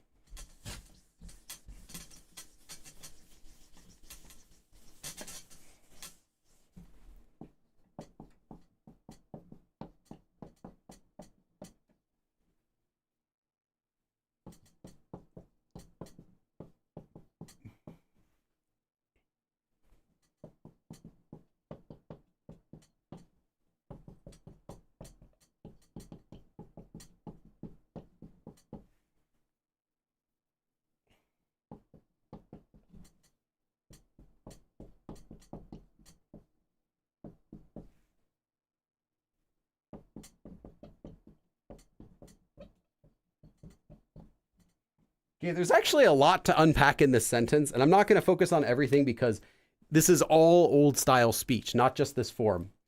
예수께서 이르시되 도움이 필요한 자를 지나치지 말지어다. So 예수 would just be Jesus in Korean. 계서 is the honorific ending for 가, or 이 or 가 in this case. 이르다. 이르다 is a word that means to say or speak something. So it's not just the same as 말하다. It's like 뭔가를 말하다, to say something specifically. And so Jesus says, and then the quote, 도움이 필요한 자를, 자 is 사람, 자 is a person, but it's just a more formal, written, fancy way of saying a person. So those in need, 지나치다 is to pass by. So 지나치지 말지어다. This is basically 말라, do not. So this 지어다 ending is just a stronger feeling. So as Jesus said, thou shalt not pass by those in need. So that's this sort of fancy, really old style of speech that no one in modern Korean would use anymore, but you will still see it occasionally in like scriptures, or if people are giving like a presentation at like a religious meeting or something like that. So this is the usage. Again, this doesn't mean that a limit or a requirement is coming after. It just means that it's followed by a quote. So if you see this form used with a word that means to speak or to say or to reply or something like that, it's probably going to be followed by a quote, in which case it's a different usage of this ending, which is not that common. There's one more thing that I want to talk about. I'm going to leave this up for a minute, and then there's one more thing I want to say. 파고하되. You could, but that's the same thing. So we might hear it at those cult meetings too. Yes, you probably will. Oh, this kind of sentence, I heard it in historical Korean drama. Yeah, historical Korean dramas, you'll hear old style speech. Note, though, that historical Korean dramas do not use real old Korean. Keep that in mind. They use a romanticized, fake version of old speech, kind of like if you watch a Shakespeare play and you know the local community theater does a Shakespeare play and they read the words. They're like, "Yea,'st my friendeth, hast thou not an ear to lend to mine?" You know, like they speak like that. That's not how they would have said any of the words at the time. They'll be reading the words, but not quite in the right way they'd say them because they're not going to use the old pronunciation. No one would understand. And the same way you might watch Game of Thrones and they use older style speech, but you know that's not actually how people would have spoken hundreds of years ago. That's what Korean dramas do exactly. They're using old style speech mixed in with regular words so that the audience can still understand. They're not going to actually use old speech because no one would have a clue what they're saying. If someone's like, the audience would be like, what? Even if it's like accurate to the time period, right? Again, I'm not speaking English. I don't know what I just said, but just pretend I just said some like old, like Norse or whatever, older English from like the 1400s or something like that. It probably would sound something like that. If you're curious what English used to sound like, listen to like someone read one of the original versions of Beowulf or something like that. You will not understand anything. Like nothing will make any sense to you. You'll hear like a random English word here or there. You're like, oh, I know that word. Oh, brother. Oh, I know that word.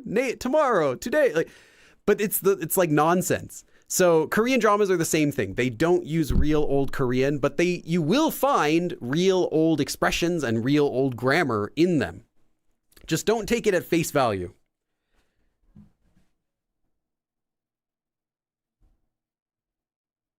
Speaking in the Kate, what's that? Blech, yes. 필리께서 이르시되. Koreans don't know how to use grammar. Perfect usage. As Billy thus spoke. Koreans do not know how to use their own grammar. 한국 사람들은 자기 문법 어떻게 쓰는지 잘 모른다고 하셨습니다. Eighth though their gur than the vast house is great and fruiten stilhar. Yeah, something like that. I don't know what I just read. I hope you didn't make me say something bad. And then my whole channel gets deleted. Yeah, like if you try to read a classic book in actual writing, I think a lot of people don't understand this, but if you read Shakespeare, which like I said would have been pronounced differently. If you read Shakespeare, that's like the last time, that's like as far as you can go back where you're going to have even a clue of what people are saying. You might think, oh, Shakespeare isn't too bad. I guess, no, like that's like from then on is where you're going to kind of understand something. Try looking at stuff before then. It makes no sense. I can't understand a word of that stuff. I tried looking at like old stuff from just, 100 years before Shakespeare. It's like, what is this? What is that? It's the unknown, as they say. I have no clue what they're talking about. King James. Oh, okay. Yeah, that's right.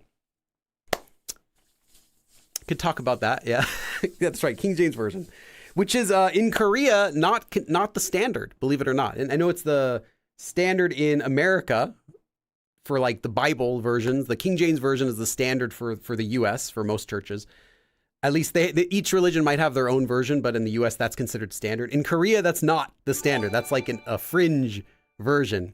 They've got their own versions that they prefer, and that's not the main one. Hey, Kai!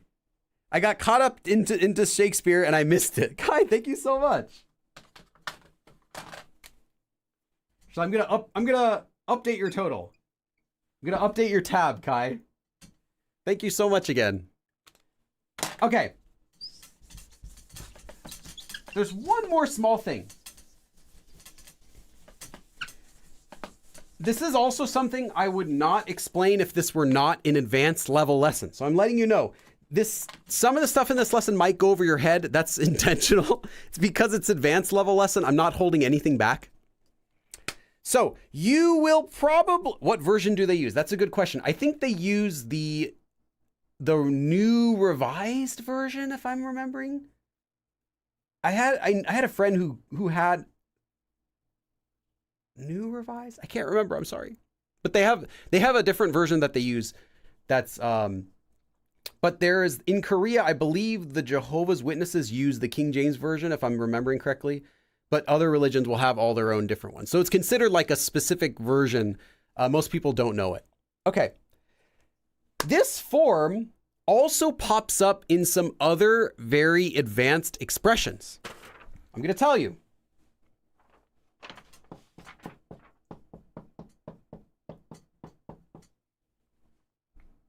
Oh, actually, before this.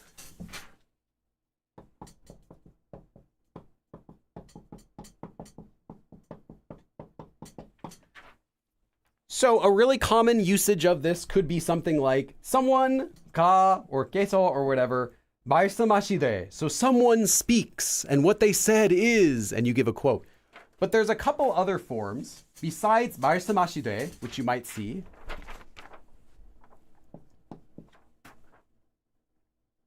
Yeah.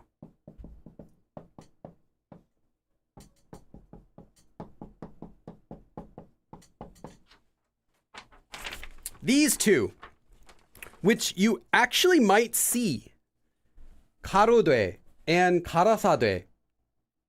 가로되 and 가라사되. Notice that it's 되. but it's originally from this form. So how? What the heck does this mean? First of all, this means says or speaks. This 가로돼 is from an old verb that's not used anymore.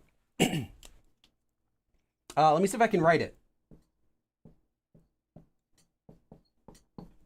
This is an old verb that is not used anymore. 걸다 or 거울다. Something like that. I can't say it because it's not used anymore. This verb, today, the form is 가로다. So if you remove it, you get 가로돼. And this word is an old word that means 말하다. In fact, this was the original 말하다 verb. If you wanted to say someone says something, you would use 말하다, instead of 말하다, you would use 가로다, or specifically this verb. But what if you were going to be honorific about someone? So 가로돼 is the original one just for like 말하돼, essentially. But if you're going to be honorific to someone, you would conjugate this a little bit differently. So let's take our verb. So let's look at this. 가라사대. How do we get here? Well, we're starting with this one. So how do we make it honorific? Well, we attach ushi, right? And then there was an older form as well that you would attach before the ending.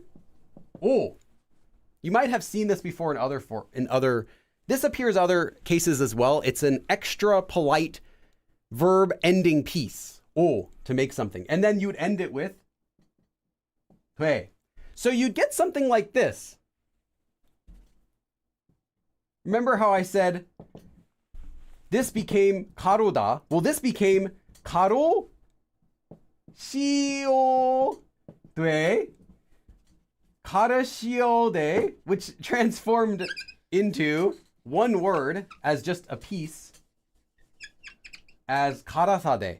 So it's kind of a bunch of things being smashed together. Ushi as well as o to make it extra polite, and then the ending, and you're left with 가라사대, which looks nothing like what it originally did, but that's another version. So either 가로돼 or 가라사대. So this is still used actually today. If you want to say like a wise man says, then you would say the person first, and then you would say 가라사대, and then you'd give a quote. And that's the same thing as 말씀하시되. Just know that. You might see this. Again, this is very advanced, but I'm giving it to you because you might actually see this used. If you search 가라사대, you will find it. It's still used today. You'll find a lot of examples. And it has that formal feeling of like, this person saith, this person says, wise man says, like that sort of expression. In fact, they still use, funnily enough, actually not cool.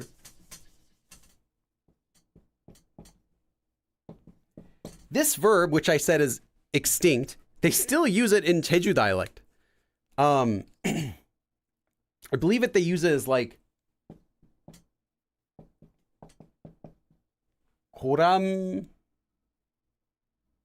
or something like that. You'll see it used in Jeju dialect. I don't know exactly the verb form they start with.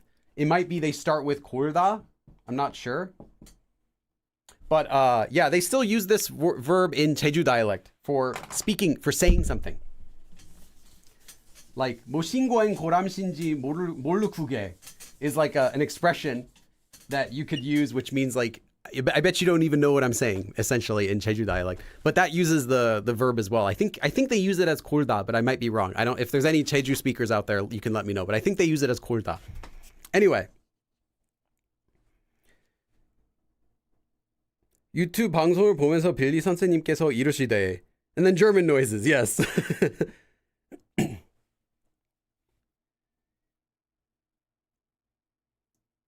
When I get frustrated about some old word form in Korean, I just think of something equally as perplexing in English that wouldn't make sense if you really tried to explain it. 코를 골다. No, that's different. 골다 is not the same. But before I say that Unequivocally, let me just double check.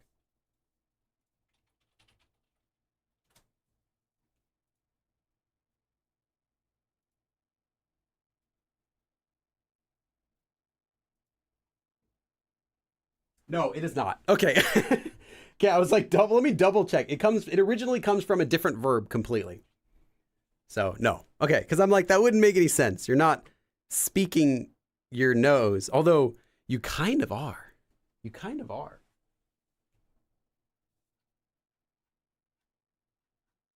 But no, it lists it as a totally different etymology that it comes from. Koda. Kouda is what it comes from. Koda. Koda. Okay. Tricky though. That's good observation. Okay. That is the lesson for today. Hopefully all of that made sense. Again, if you can't remember exactly when and where to use this form, just remember it means but. And that's it. Let me do a thumbnail really quick.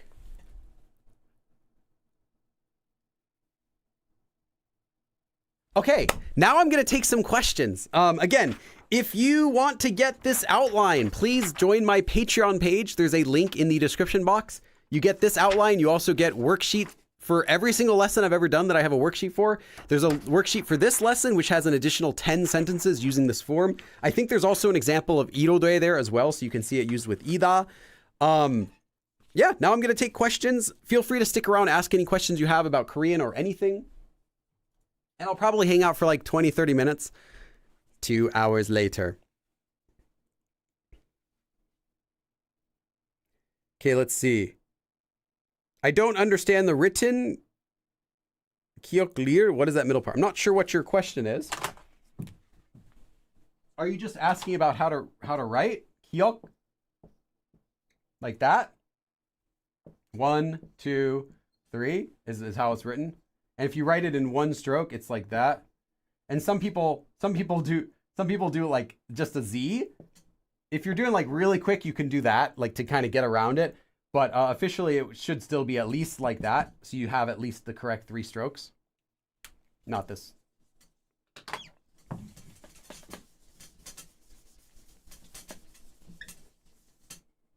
Okay.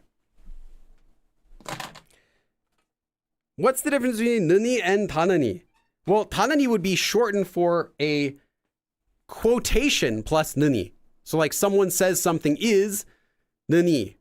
So rather than saying something is this is what you get. It's just quoting form. Anytime you have like ta form and then there's a regular one without the ta, the difference is just because it's cutting off a quoting form. 타고 하느니 is what you get. 타고 말하느니 is what it's going to be short for. And it's the same for every single form that has a ta version of that grammar form for everything. I think she means the old vowel in korda. Oh, are you talking about something else? For the verb korda, it's not. It didn't come from that at all. But if you're talking about some other vowel, the old vowel that it is the area. So that's like the dot kind of. And you still see that in Korean in Jeju. Sometimes people will use it to write parts of Hangul just to look a little fancy and old style. But it had a sound kind of like, I believe it was like, oh. Like that is the sound, oh. But this sound and this letter, this vowel specifically, ended up transforming in Korean, modern Korean today, into either o or all.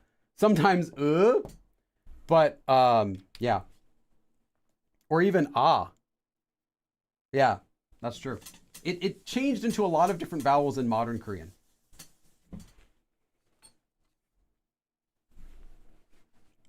But I'm not the most knowledgeable about Old Korean.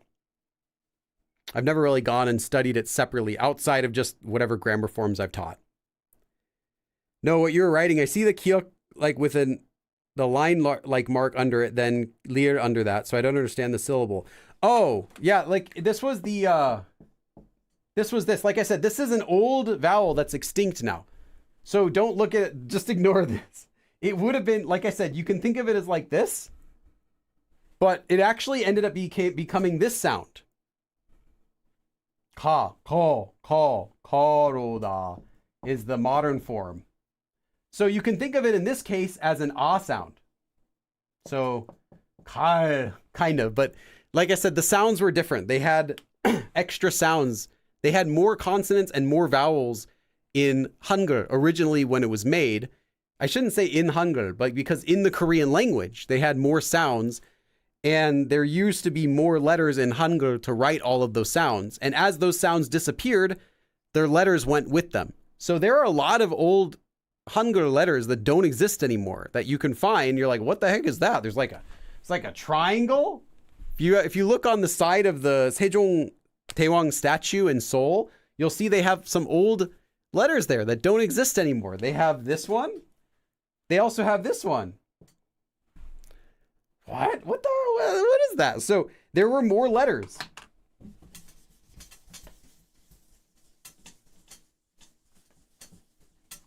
More vowels, more letters, and a lot of them are gone. So, and as they got rid of the letters, they didn't just get rid of the word, they would pick a different way to write it. So sounds would transform over time. As the sounds went away, they wouldn't need to write them anymore. They would change them to a different sound.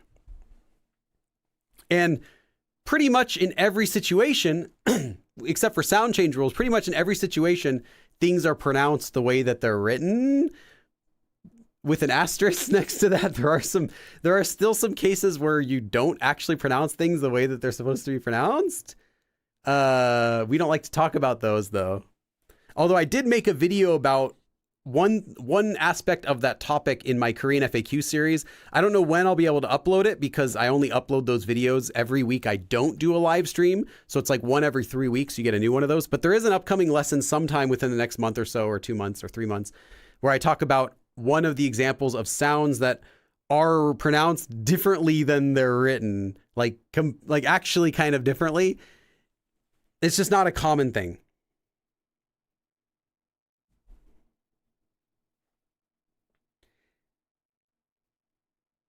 Okay. I'm guessing there's no way to type the old vowel. Yes, you can.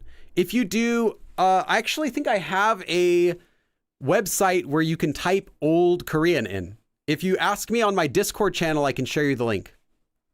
But yeah, you can still type. The triangle was a Z. Yeah, kind of like a Z. It wasn't like a hard Z. The thing is, the S sound that we have right now is a stronger sound than originally Korean had a softer S and then a regular S, which is what we're left with today. But there was this one, which I believe was the softer version. And what sound? So if you have like sarang, right? This is not a word. I'm just writing it here. Well, if you make this S sound softer, what sound do you get? Sarang, sarang, sarang, sarang. It's like almost like a Z, right? So that's an older sound that doesn't exist anymore. But the thing is, they still make that sound. I hear that's the more predominant sound that they make in North Korea. So they actually do pronounce this one, as well as there was a, I don't want to write this wrong. I can't remember how they wrote it, but there's also like, there's some more Z sounds in North Korea from what I've heard. Fortunately, a lot of that stuff's, no, gonip is actually not, gonip is actually not an example of a word that's not written the way it's not supposed to be, because there's a sound change rule for that. gonip.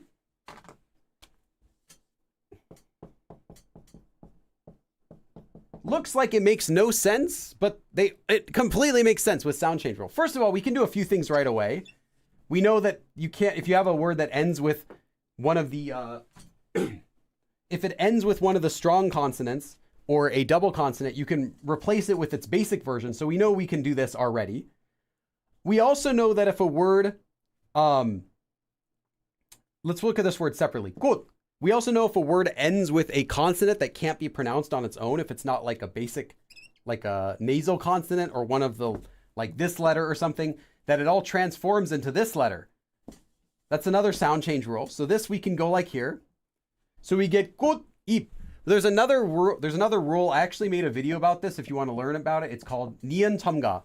And that's where a nian gets added whenever you're adding this sound plus any sort of E sound. So this becomes this because you're combining two words together. This isn't one word originally. It's actually a compound word. That's why this gets pronounced differently. It's not 꽃잎 as one word. It's 꽃, flower, 잎, leaf. So you're putting it together and you're making a compound word. And whenever you make a compound word, this rule can apply if the second compound word starts with any sound that has E in it. Again, this is very specific. It doesn't apply in too many cases, but it does here. So you're left with 꽃, 잎. And as you know, from, again, another sound change rule, anytime you have a base consonant like this sound combined with a nasal consonant, in this case, nian, it also becomes a nasal consonant and you're left with 꽃잎. 100% follows the rules. Nothing weird about it at all. The same thing goes with 깻잎. Oops, well, that's how you pronounce it. This one also becomes 깻잎 with 깻잎 like this. And then this also changes to here for the exact same reason. It's a compound word. 게, sesame, 잎, leaf. And the 시옷 at the bottom is actually just a, this is what this means. It's used for combining two words together. Whenever there's an empty space at the bottom of the consonant, they'll add this letter to indicate that it's a compound word, that it was combined together. And it always makes the second sound be more stressed if the second sound starts with a base consonant.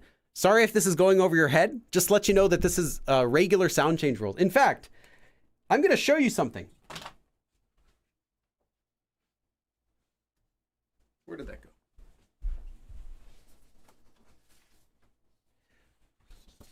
These are coming out in a few weeks. These are coming out in a few weeks, so don't worry if you want this. You're going crazy about it. This is every single sound change rule. Every single sound change rule, including this one I'm mentioning, and another one which I've never even done a video about yet. But every single sound change rule fits nicely onto one sheet of paper, and this will be free. Again, this is coming out sometime next month. But yeah, this is not an example of a irregular. It actually is perfectly regular.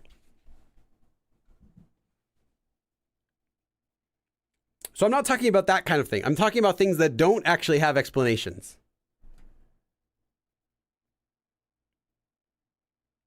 Is the Discord part of Patreon? No, Discord's completely free.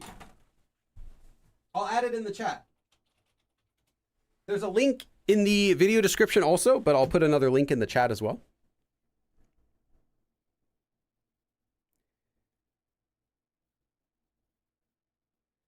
Oh, Columbita. That's a different form.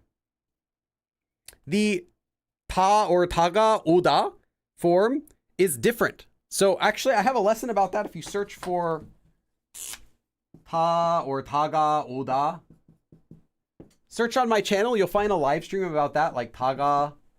If you search like this, you can also search my Google document, where I have all of the live stream lessons I've ever done. I'll put a link to that too.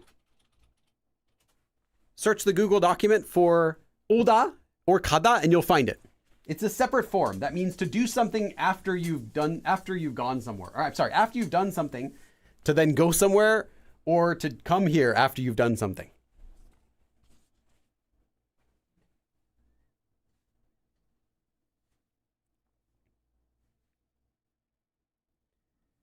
I'm so excited for those cheat sheets. Yeah, there are actually 6 of them. They're pretty big. So again, this comes out next month. I already finished them, but I just can't release them right now because I have lots of other videos I need to put up first. There's one for all the sound change rules. There's one for all of the postpositions. This is everything I did in the live stream before, but a little bit extra because I had more space. So all postpositions, dates and seasons, holidays, everything. Like telling the date, all the months, a bunch of common words you need, seasons, all the basic markers and particles, so the most common ones, all broken up, nice and easy.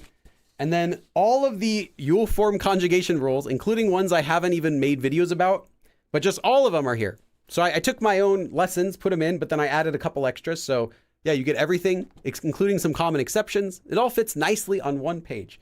Isn't that nice? And then a cheat sheet for the entire Korean alphabet with all the stroke order, all of the syllable blocks, notes for all of them, different ways to write them, the alphabetical order. as well as the dictionary alphabetical order, which is different than the way that people say it. They're different alphabetical orders. So if you're looking something up in the dictionary, it's not the Kanadara Mabasa Adasakatapaha. It's not the regular order. It's a different order they use for dictionaries. Yeah. So those are the 6 ones, and those are coming out next month. And again, those are going to be completely free. Oh, hey, Kai! Kai again. Let me update your tab.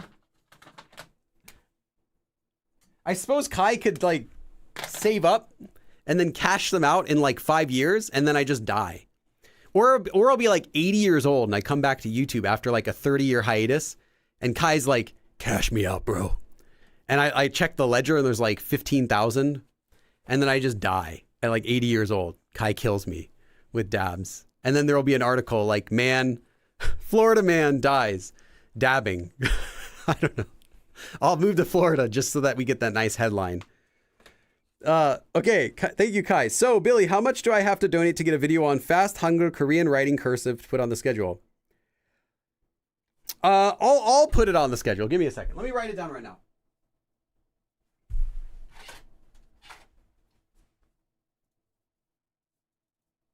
Hold on, let me add that.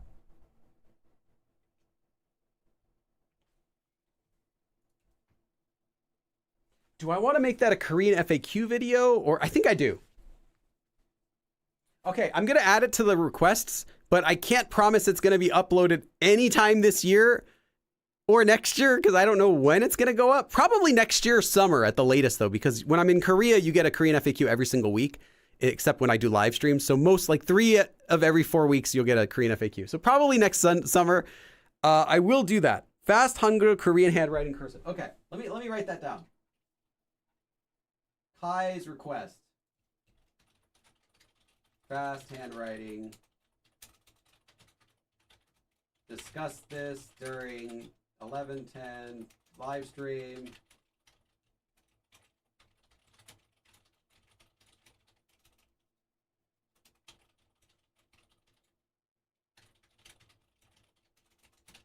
Okay.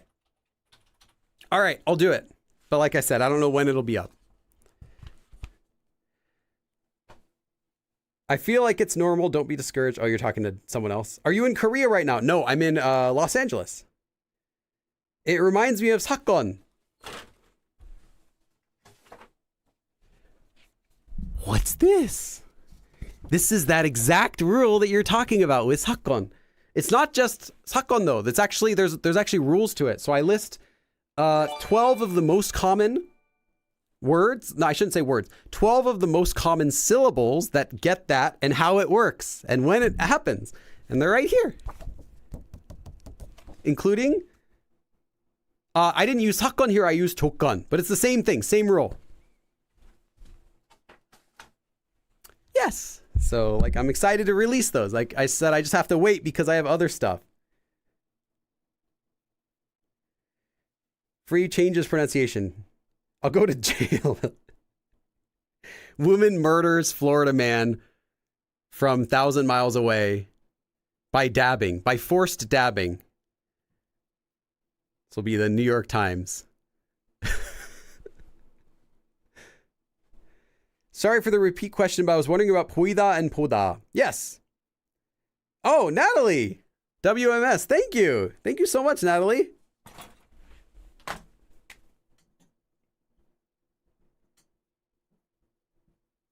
Let me know if you want to cash out your dabs. It's $1 per dab. Thank you so much.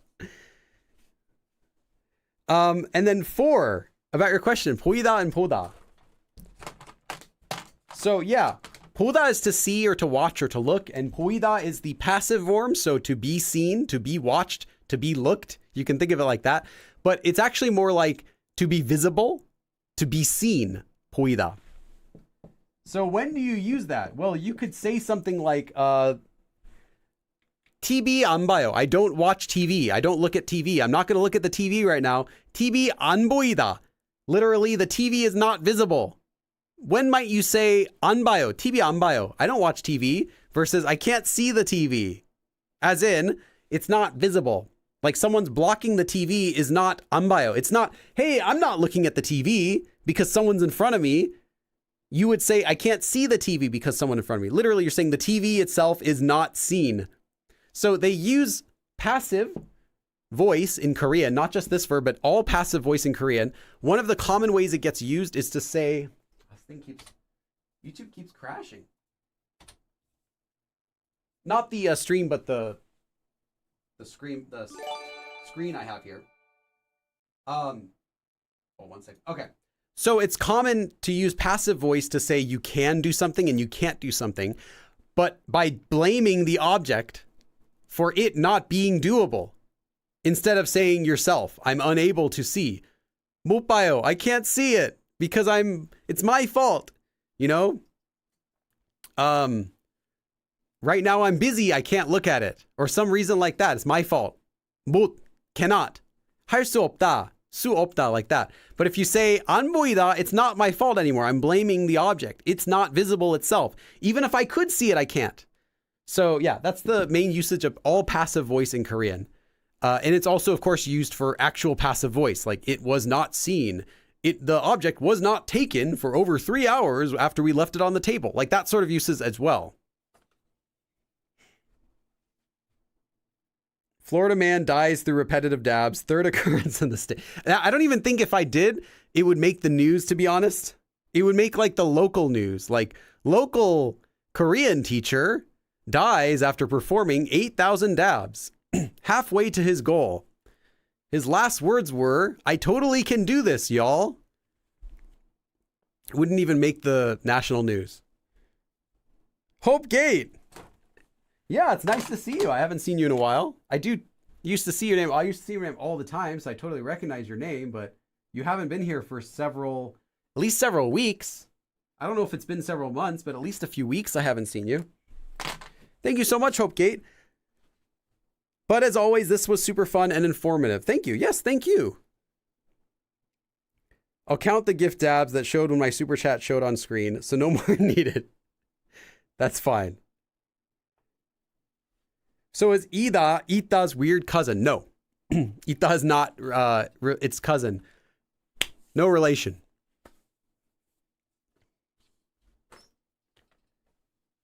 Do you know passive voice is discouraged in Korean formal writing like it is in English, or is it a normal thing? I can say something about that. Koreans don't do essay writing the same way we do. In the US, they use essay writing as a way to encourage people to get used to presenting their own thoughts. You use essays as kind of a way to practice how you should express your thoughts in order so that they have a logical conclusion. So that's why we practice essay writing. In Korean, essay writing is done as a way to do written rote memorization. So you memorize exactly what you should say and you repeat it. So you learn this is what you should say, and then this, and then this, and then this, and this is the reason and why, and here's the answer, and this is the conclusion, and that's what you memorize, and that's what you put on your essays. So it's not quite the way that we write essays in the US, at least not for most classes. Now, for like maybe a science class, for math essays, that's fine if you do it like that. But the essays I'm talking about would be like if you're writing an essay on like your opinion on something, like your thoughts in English class, or you're writing an essay about history and something like that. Then you're supposed to express your opinions on things along with the data to support it. They don't do that sort of essay writing much in Korea. So I can't really answer, is this something that they wouldn't do because they don't have the same sort of essay writing? But if you're asking if it's discouraged because it's not blaming the person responsible, I don't see why it would be more or less discouraged. Passive voice is used in the same ways as English as well. So I'll just guess no, it's fine.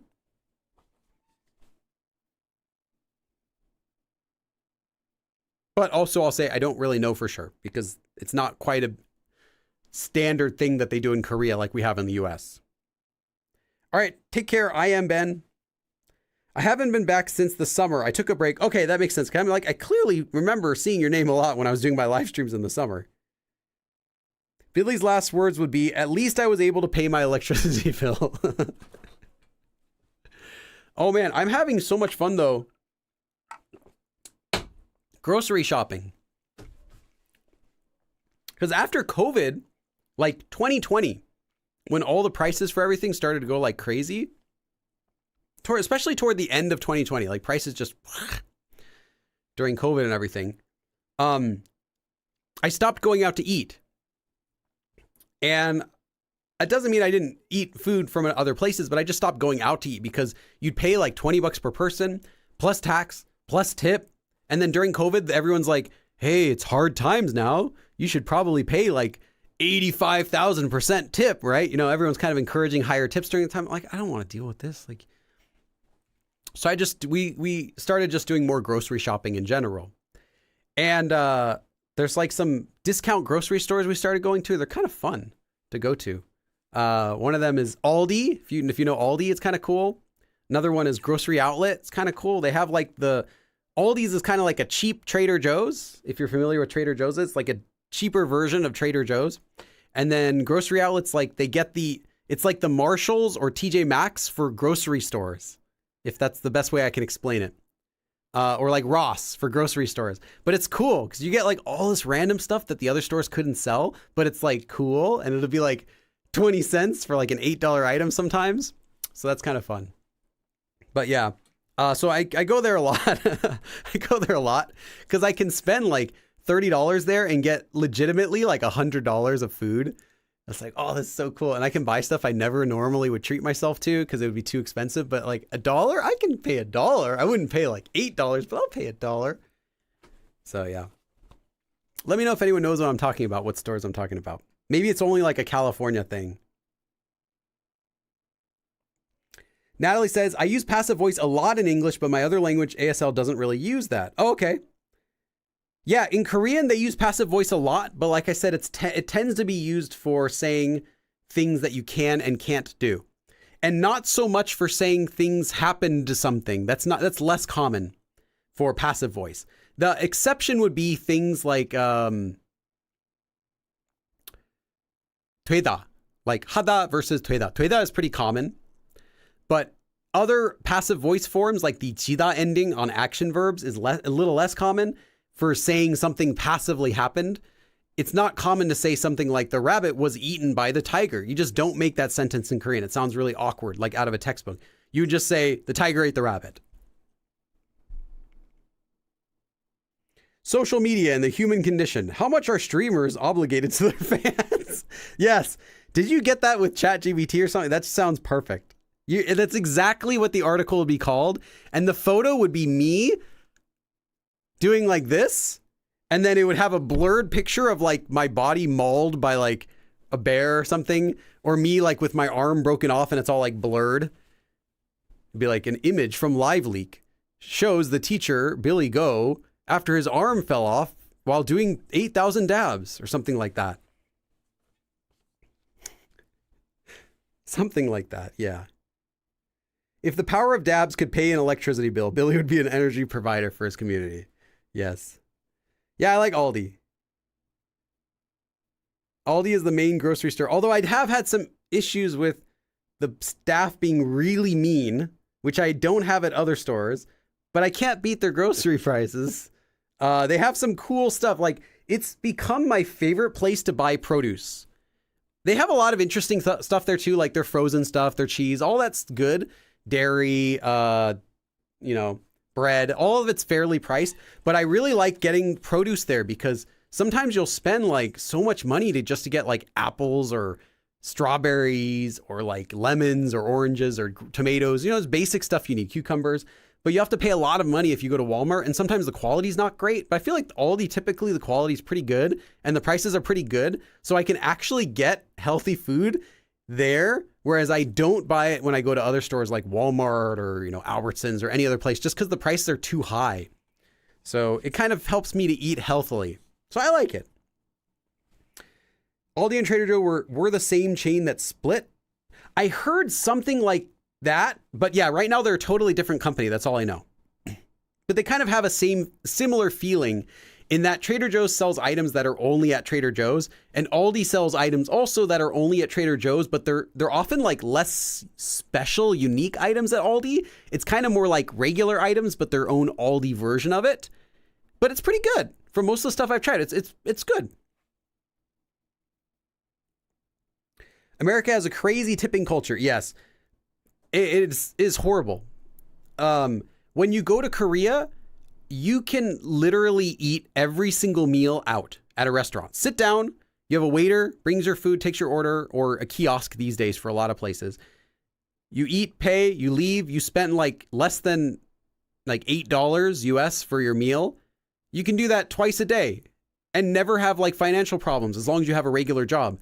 It's completely a doable thing where you just go out to eat every single day. And then at your house, you can keep things like, you know, snacks. You can have like some breakfast items, you know, if you want to make coffee, you can do that. But you don't need to get that stuff. Like you don't have to keep your fridge loaded with tons of ingredients. Maybe you have like eggs and bread.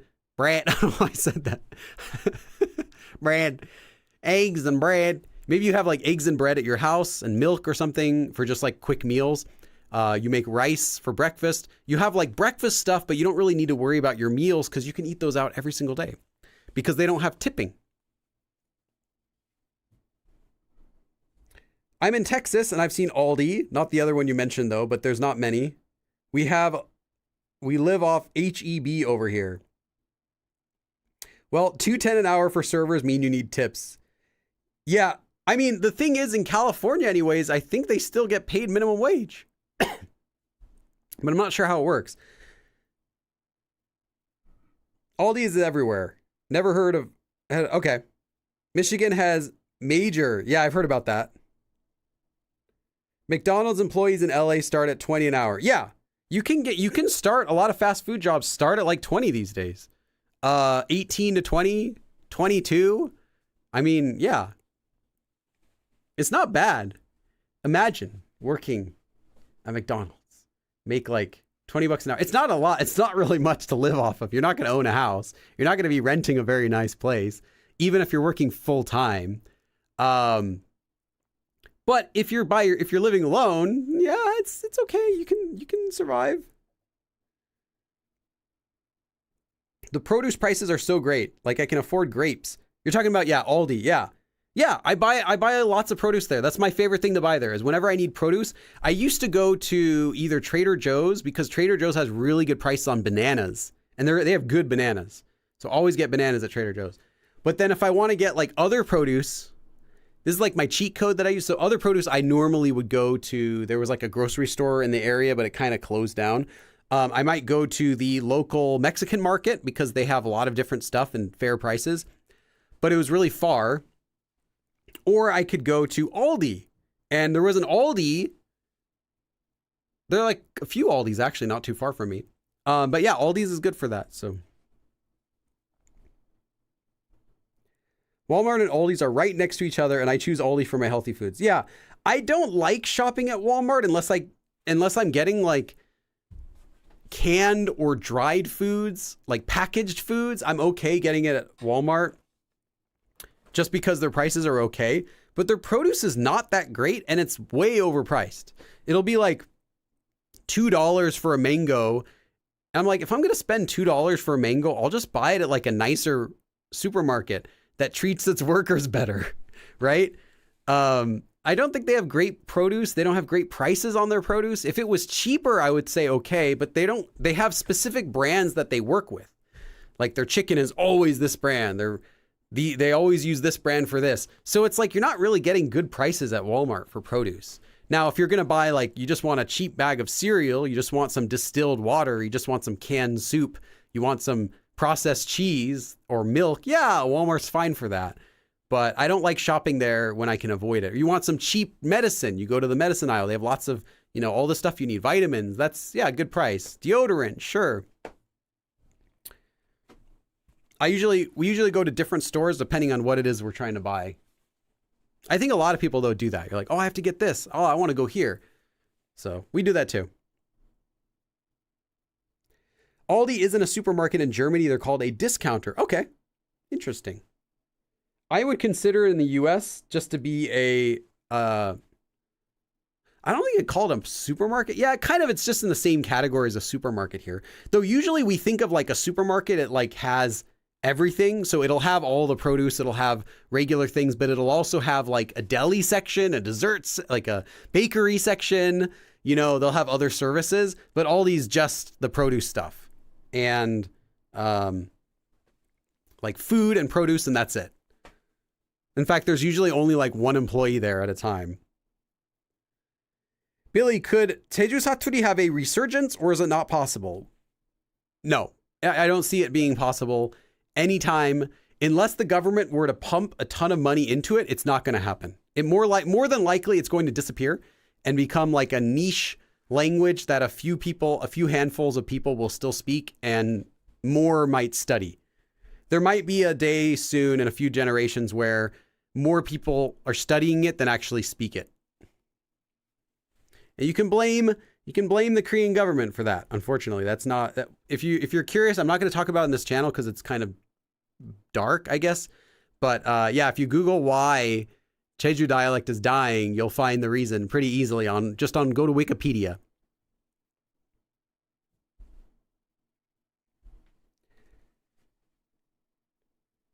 Yes, Aldi is divided into Aldi North and Aldi South. Okay. They're starting to build an Aldi near me, so I'm jumping for joy. That's nice. Nastaria says. Oh, Fawaz, welcome. Natalie says, server minimum wage is lower than regular minimum wage. That's right, yeah, because they figure you're going to make it up with tips. But then servers end up making a lot more than minimum wage once they get their tips added in. Otherwise, they wouldn't do their job if they're making less. And if they make less than minimum wage, the employees required to bump their pay up to pay them more to make that even.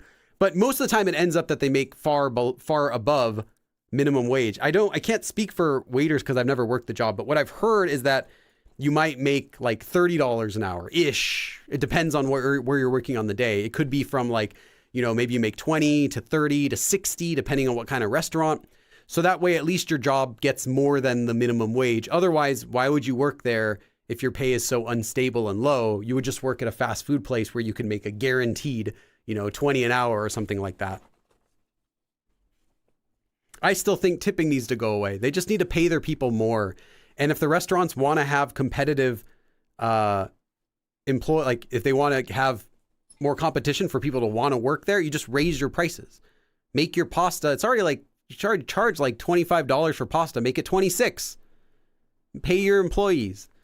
I think it's really dumb that they put that responsibility on the person eating the meal. You feel guilty, like, was my meal good? Did the waiter do a good job? Was it cooked correctly? Did they give me like my free dessert because it was my birthday? Like all these things you have to consider. And the waiter's like, I just need to eat. Like, I just need to pay my bills. And all these factors in the restaurant, was there a crying baby next to you? All these uncontrollable factors influence how this person's getting paid. I think it's really dumb, including how attractive they are, which is really dumb. You're like a really attractive waiter. You're like, give him an extra like $5, They're not going to date you, but that's the reality. I think it's like reverse discrimination. But yeah, I don't know. I can't change the law. If I did, I would get rid of tipping, make tipping illegal. No, that's not true. You can tip if you want, but I would make it, you cannot have a tip line on, let's see, how would you do this to make it so it's fair, but you don't have to pay tips? You'd make it really obvious that the law is changing. Tons of announcements, tons of advertising so that everyone knows tipping is going away on this date. And make sure it's clear that everyone knows that now everyone is getting paid at least the minimum wage or more. Just make it really clear. And then if people still want to, they can still leave tips. Sure. If you think your waiter did an excellent job or is extremely attractive, feel free to give him an extra $5 or $10. But you wouldn't have to feel ever obligated to do it. And then whenever they get a tip, they know, hey, thank you so much. That was so nice of you to help support me like that. It's more of a, like an actual thanks sort of thing versus, oh, you only gave me $5. Fine. Forget you. Spit in your food. Not like they actually do that, but you get the idea. I think it would create more of an appreciation of tips. And when you go to a restaurant exactly how much you have to pay.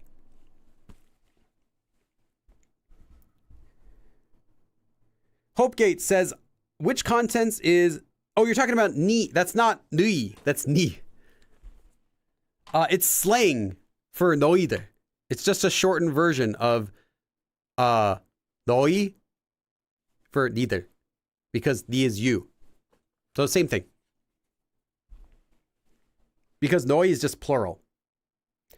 Yes, it's going to be more casual than that because ni is very slangy. So not just informal, but slang. As Kai says, I'm going to South Korea in 2026. Nice. It feels like a more tangible why to learning Korean. Thanks to a stream a while ago, I have a good idea of how much I need to save. Okay, that'll be awesome. Lady Natbook says, I love Trader Joe's. The one by my house caught on fire. Wow, okay. It's like, I love Trader Joe's. It caught on fire. Oh, okay. Well, hopefully that's okay. Teresa says, do you know any websites where I could find information about modern Korean history? No, that would be something that would be good. If I ever know, I'll announce it, but I can't think of any. Typically, if you want to find out about Korean history, you can just Google what event you're talking about. Wikipedia is okay for a guide, for like an outline of Korean history, but if you want to learn like in depth, actually there is something I can recommend.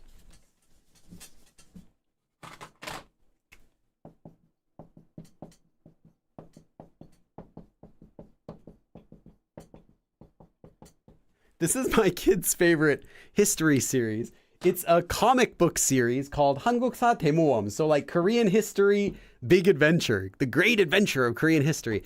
And it's a kids comic book series about historical events and historical people, kind of presented in a dramatic way, like dramatized way. Like they'll make the characters be a little funnier or be a little bit more, heroic or something, but they illustrate real history. So it's not like fabrication of stuff. But he really likes it, and they have like 30 or so of them now. You could try that if you want to learn about Korean history. I haven't read them, but my kid loves them, and he's learned a lot of Korean history from them. Like you can ask him, oh, who's this person? And he'll be like, oh, that person did this and this, this year in this battle with this friend or something like that. Now I'm on the Jeju-ma Wikipedia page reading all about it. Yes. Lily says, I think companies should just pay their workers. Why are we paying their employees? I agree. They should get their money from their employer. Yeah, I agree. Just raise the minimum wage, raise the minimum wage for regardless of what your job is. Tip job, doesn't matter. You get your minimum wage. Because if everyone knew that they're getting paid their minimum wage, you're still going to want to tip if they do a good job, but it's not going to feel like I have to. Because you always feel like guilty when they like flip the screen over and it's like, do you want to leave a tip? I'm like, I am literally ordering a soda. You're handing me the cup and I'm filling it myself. Why do I tip? Because I feel guilty that you're not getting paid. Or I feel like you're going to not like me next time I come in if I don't tip. Like you have all this like guilt. Like it's so frustrating. I just don't want to even eat at a restaurant because I don't want to feel that guilt about not tipping. And if I do tip, it's like, well, how much? If I give them $1, they're not going to care. So you got to give them like an amount where they're going to care, at least like $3 or $4. But then you're paying like $3 on a $5 shake. It's like, what? I don't like it. Just get rid of it. Raise your prices if you have to. Like, oh, the restaurants will close. They won't close. No, people eat. If you have bad food, you're going to close. If you have good food, nothing to worry about. In fact, one of my favorite fast food places, I don't go there very often because it's very unhealthy, is a restaurant chain called Tommy's. Anyone in Southern California knows Tommy's is the only hamburger that you can get diabetes by staring at it for too long. It is not healthy. You can see your reflection in the bun because it's so greasy. And I swear it has more daily calories, more calories you need in a day per bite. But it's really good. It's like chili cheeseburgers. So like the burgers are like covered with chili. And yes, it will give you an upset stomach. And you eat those with hot peppers in case your stomach didn't get upset, to really make sure it gets upset. But really good food. And the menu is listed as the price that you pay. Tax, everything included. There's no tipping. They don't even ask you to tip. You say like, hey, can I get a chili cheeseburger, double chili cheeseburger or whatever. They flip the screen around. You just put your card in. It's $5.60 on the menu. You pay $5.60 and you leave. That's it. It's great. I love it. And if they raise their price, I'm like, it's okay, because I know exactly what it's going to cost. Then I can think, do I want to spend $7.60 on this? Okay, because I know when I get there, it's going to be that price. Yeah, actually, I'm joking about it causing heartburn. I actually am fine. Every time I get Tommy's, not once has it upset my stomach. Not once. And I eat, like, I'll get a chili cheeseburger and I'll get a chili cheese fries and a shake and I'll have peppers. The only thing that'll upset my stomach is if I have too many of the peppers because they're really spicy. They have like those pickled cuspati. I don't remember this. It's the same thing that In-N-Out has pretty much, but they're a little bit, it's a different size, but it's pretty much the same thing. They have those peppers at Tommy's as well. If I have like more than 3 of those, I'll get an upset stomach, but the burgers themselves are fine. It's like high quality. It doesn't mess with my stomach, but it tastes really good. The reason though I don't go there very often is just because it's high calorie. There's nothing healthy about it. It looks like someone vomited the burger into your bag. It looks really bad if you look at photos of it, but it tastes really good. Natalie says, I'm hijacking the live. No worries. The live's over. We're just chatting now. Hope Gates says, for tipping in France, either we don't tip at all or we'll tip a little. Okay. Yeah, I agree. I also, Lexica, I'm the same. If there's a restaurant that charges more but doesn't have tip, I would go there because it's so much less stress. I just hate the stress of it. And my wife knows too. If we want to eat something, like say, sometimes if I get like a big donation, right? Like last week, if I got $300 donation, I'm not going to go out and go to a restaurant and spend $300. That's dumb. But I might say, hey, let's go get something to eat, like something, normally we wouldn't buy, like something that's like $15, $20 per person. So we know we're planning on spending like $40. We're going to have a nice big meal with leftovers. We don't go in the restaurant and sit down ever. I'll go pick it up because I don't have to feel guilty about not paying a tip, even though we have time and I want to go inside and sit down and relax, and just talk over our meal. Someone else cleans up the plates. Someone else brings us the to-go box for the leftovers. But we can't because I don't want that guilt of like after the meal's done thinking like, oh, how do I calculate tip? Hold on, give me that. Oh, let me get my calculator. Do I include the tax? No, you're supposed to do it pre-tax, right? Can I give $5 even though it's 40? And my wife's like, shouldn't we give like 6 because they did this? Oh, but they forgot to bring this. And you're like spending a minute trying to calculate what tip and you just feel bad. And you put it down, you close the thing. You don't want them to look at it until you leave because you feel bad. Like even if you paid correctly, you're like wondering what if they open it up and like, you only gave us like $5. I came to his table like 3 times. It's just so much stress. Just get rid of it. Goodness. Keith says, sounds kind of like Fat Guy Burger or something in Vegas. There are some clones of it. You can find chili cheeseburgers at some clones, but I've had some fake places that make it and it always upsets my stomach. So whatever Tommy's does with their menu is really good. I also really like that they're typically open until like 2 a.m. A lot of the locations are open until like 2 a.m. So it's like after a really long day, if you're hanging out with your friends and you're just exhausted and you want a burger, you can still get one. Like, get a burger at like 1 a.m, sit down, get a big shake, chili cheese fries, or a chili cheese dog. They have them there. I apologize if you're a vegetarian. I apologize if you are gluten-free or, anything. If you consider your health, I apologize because this is disgusting, but it tastes really good.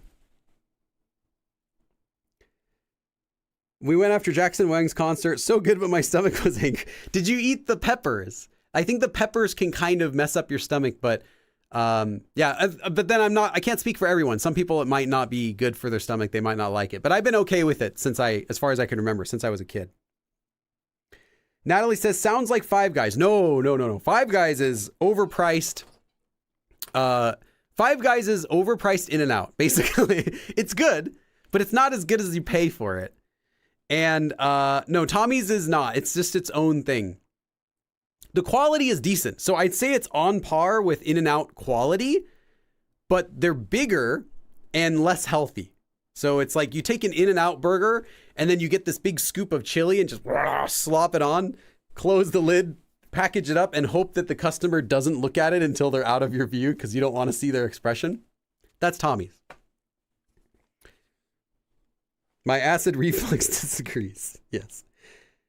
Carolyn says, even if you get paid minimum wage, doesn't guarantee much in a lot of places. Yeah, federal minimum wage is $7.25. Yeah, it is. It's way too low. It's ridiculous. Where can you live off of $7.25 an hour? Where? How can you live off of that? What are you doing with your life if you're only making that? Like, not an insult to the person, but like to the employer. How is anyone going to live off of that? What are they going to buy? Can you buy an apartment? Like, say you work every single day. You don't even get married. You just live by yourself. All you do is work every single day. You do like 60 hours a week. You're only pulling in $560 a week. You're pulling in like $2,000 a month before taxes. What can you do with that? Where can you live with that? Like, you're gonna pay over $1,000 just for your apartment unless you live with like 5 other roommates. Okay, and then you have insurance? No, get out of here. You got a car? Take the bus. You have a phone? Better be a prepaid plan. Like, you can't live on that. Like, what the heck? And then don't even think about starting a family, investing, going to the hospital if you get sick. No, like, pickup is now supposed to be tipped. No, don't tell me that. I'm not going to ever tip on pickup. Literally handing my food is your job. It's not a job well done. Like, if it's the wrong order, that's how you mess up. Just give me the wrong order. I don't care if I go in the restaurant and you're rude. Give me my food. I'm okay. I'm leaving. I'm not eating here. I don't care if it smells. I don't care if it's dirty. Just give me my food. I'm not tipping you for taking the food out. But yeah, some people do feel like there's an expectation to pay on pickup food, but I don't do that. I'll pay for a tip for when there's a waiter that serves you. They take your order. They're doing like an extra little job for you. I'll pay tip because it's expected, but it's not completely expected to pay tip on to-go orders as of now. So I don't do that.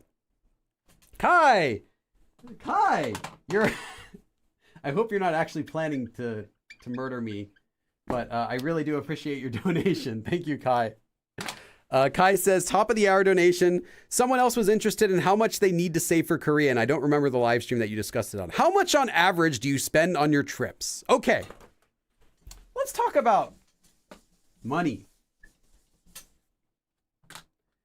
I'm not going to talk about the plane trip because that's on you. It'll depend on where you're flying. I will say my recommendation is to check the price on Google Flights, not on like Kayak, not on Expedia, but to originally check the price on Google Flights because it's a price aggravator. Is that the right word? I don't know what I'm talking about. It collects a lot of different prices from different websites. So you don't have to go to the individual sites. Just go to Google Flights, search when you want to fly to when, and then go through the prices. You can select the day you're leaving and the day you're going. It'll show you the different prices that you can get. So you can find a cheaper flight by flying like a few days earlier or later, and a cheaper flight by leaving a few days earlier or later. Do that. You'll get a way better price if you're flexible in the day. The time as well. If you are okay leaving at like 5 in the morning versus like 12 at noon or whatever, you can also probably save some money because no one wants to fly then. And if you're not as picky about transfers. However, I will say be careful because the transfer sometimes could be really short and there might not be enough time to get your bag and transfer if the flight's delayed. You might miss your entire thing. So be careful about that. But be flexible on the time and day that you leave and arrive, and you could probably get a really good flight. So that's what I'll say for that. But let's say you already have your flight. How much do you need to spend in Korea? Well, you're going to be staying at either an Airbnb or a hotel. If you're going by yourself, I say Airbnb because it's going to be way cheaper. You're not going to be in your room anyway. You only need a place to put to sleep and a place to wash your face and everything and pack and unpack. That's it. So you don't really care if it's like in the best neighborhood. You don't care if it's like super clean or has like a really fancy shower or anything. You can shower in the sink with like the thing you have, like the little faucet, and yeah, it's fine. So you're looking at somewhere between $20 and $80 a night, depending on where you stay. Really nice Airbnb, really garbage Airbnb, but good enough. There's cheaper, but you probably don't want to go that direction. I've tried it before. You really don't get that much. It's usually size. So if you want like a tiny place, you can get something maybe like $15 a night, something like 20 to 80. Or if you're looking at a hotel, maybe like 100 to 300. Depending on how nice. If you're going with your parents, do not do an Airbnb. do a hotel. Just fork up the money and do it, because you're going to have a better experience. They don't know anything about Korea. They're not going to be as tolerable of not having like nice sheets every day and towels cleaned every single day and a nice check-in system and a really nice lobby and in a nice safe neighborhood that's really bright. Do a hotel for them. Okay, so you're looking at that. Daily transportation expenses. If you are a tourist, you're going to be using a lot of money because you're going to be just like flying all over the place. Subway and bus are going to be your main methods if you're going to be in Seoul. You don't need to use the taxi very much unless you're really like pressed for time. I don't recommend doing taxi if you can avoid it, because you can get everywhere by walking, bus, and subway. I'd say budget like $10 a day to $20 a day for transportation, depending on how much you want to go, because each trip is going to be about $1 or so. You're going to get a T-Money card when you first arrive. You can go to any convenience store, and I think you pay like $3 as a deposit or whatever, and you get a T-Money card.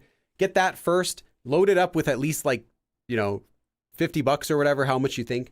And you're probably going to go through about $10 a day unless you're really traveling a lot. And that'll be for like your several subway rides, transfers, getting back on the subway, taking a bus, whatever. You're not really going to spend much more than that. It's pretty affordable.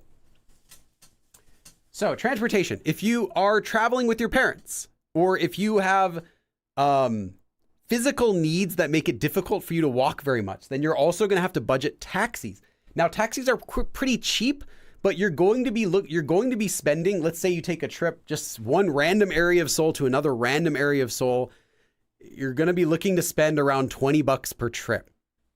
Now that's pretty reasonable, I think, compared to the US. If you're in a taxi for like 30, 40 minutes, it's probably going to come out to like around $20. So it's not crazy. If you take a short distance, maybe like $3, $4 or something like that. But if you have to budget in for a taxi, do that separately. That's extra. Food. You can get a meal at less than $10 per day if you just eat one meal. So if you're planning on going out to eat twice in a day and you're not going to eat fancy food, you just want to have cheap stuff, whatever, you don't care, you're by yourself, you could go as low as $20 a day. I mean, you could go lower if you cook, but let's say you eat out and you're not going to go like have tons and tons of snacks. You just are going to have one meal, one nice meal a day, or like 2 small meals. $20 is the bare minimum. But if you really want to have some fun, I would say budget closer to like $70 a day. You could get literally anything you want for lunch, with drinks, with snacks, and then whatever you want for dinner, for the most part, with about this much. Maybe give or take $10. If you want a good average, so you're going to get a meal for lunch, you're going to have some snacks during the day, and then have a small dinner, like 50 is okay. And if you really want to go crazy, you want to have like the most expensive meals and everything, you're going to get literally whatever you want. Like you can go out and get sushi for lunch and then have like roasted eel for dinner, have tons of drinks, and then walk down the street and get snacks. Like you're not looking at too much money for food. Okay, so then what costs money in Korea? Are we okay? Because I don't know if this, aggregator, thanks. That's what I was thinking. You need to be careful about hitting cameras. No, not so much. So that was an issue a long time ago specifically, is if you want to find a hidden camera in a hotel, so that was a thing a lot of Koreans are worried about. It's actually really easy. If you're in a hotel or a room or whatever, turn off the lights at nighttime, turn off all the lights and open up your camera phone and look through your camera phone around your room. You will see, if there are any, you would see a light coming out of somewhere that doesn't have a light, or is not normally a light, because you would see it in the camera, but you wouldn't see it with your eyes. So that's if you want to locate them. Like if you're thinking, I wonder if there's any, this is a cheap Airbnb or a cheap hotel, I want to know if there are any like hidden cameras in here watching me. Just do that. You'll be fine. You're not going to find them. I always actually do that whenever I get to a new place. Never found them. But it's not to say it's not an issue. It's not as common as you might think. And then, okay, so what's going to actually end up costing you a lot of money is going to be the things that you do and things that you buy in Korea. So you can spend, $10 per meal for dinner and $10 for lunch, and you can still get full. But then what are you doing for the rest of the day? You're going to travel to, where are you traveling? Everything else is going to be what you're planning to do. So now we've taken care of food, we've taken care of transportation, we've taken care of a place to stay, but everything that's left over is just what do you want to do? So are you going to visit, say, the various palaces in Korea? Well, those are really cheap to get in. I think a few dollars, I can't remember, but a few dollars, but you're still going to be spending that to get in. Or let's say you want to rent a hanbok. Well, you're looking at like $20 for a rental to $30, depending on which one you pick. So that's an extra expense. So anything you want to do in Korea is where you're going to end up spending the money, but not really so much on those three main things. But hopefully that helps.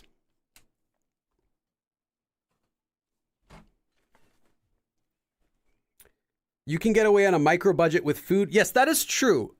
But I would not recommend that. If you're going to Korea to have fun, don't squeeze every single penny out of every single possible thing you can. If you're going to squeeze money, I would say squeeze it out on Airbnb. Get a cheaper place if you can handle it, because you're really not going to care. You're not bringing people back to your room. You're not going to be hosting your friends to hang out. People don't really do that. Your room is, you sleep, you unpack, you pack, you shower, you might do laundry if there's a laundry machine there. You'll hook up to internet and you access your phone, charge your stuff. That's it. You go home. You don't need a big, huge place that's really fancy and everything to do that. Especially if you're only staying for a week or two, just get someplace cheap, save your money on that. Transportation, I don't really feel like taxis are a huge upgrade to using the subway or a bus, because when you're in a taxi, you might think, oh, it's way faster. It's going to be way more convenient. It's not. You still have to deal with traffic. So a subway ride that takes 20 minutes is still going to take 15 minutes on a taxi. So it's a little bit faster, but now you're paying way more money. And then you have to call a taxi in, wait a few minutes for the taxi to arrive, get in.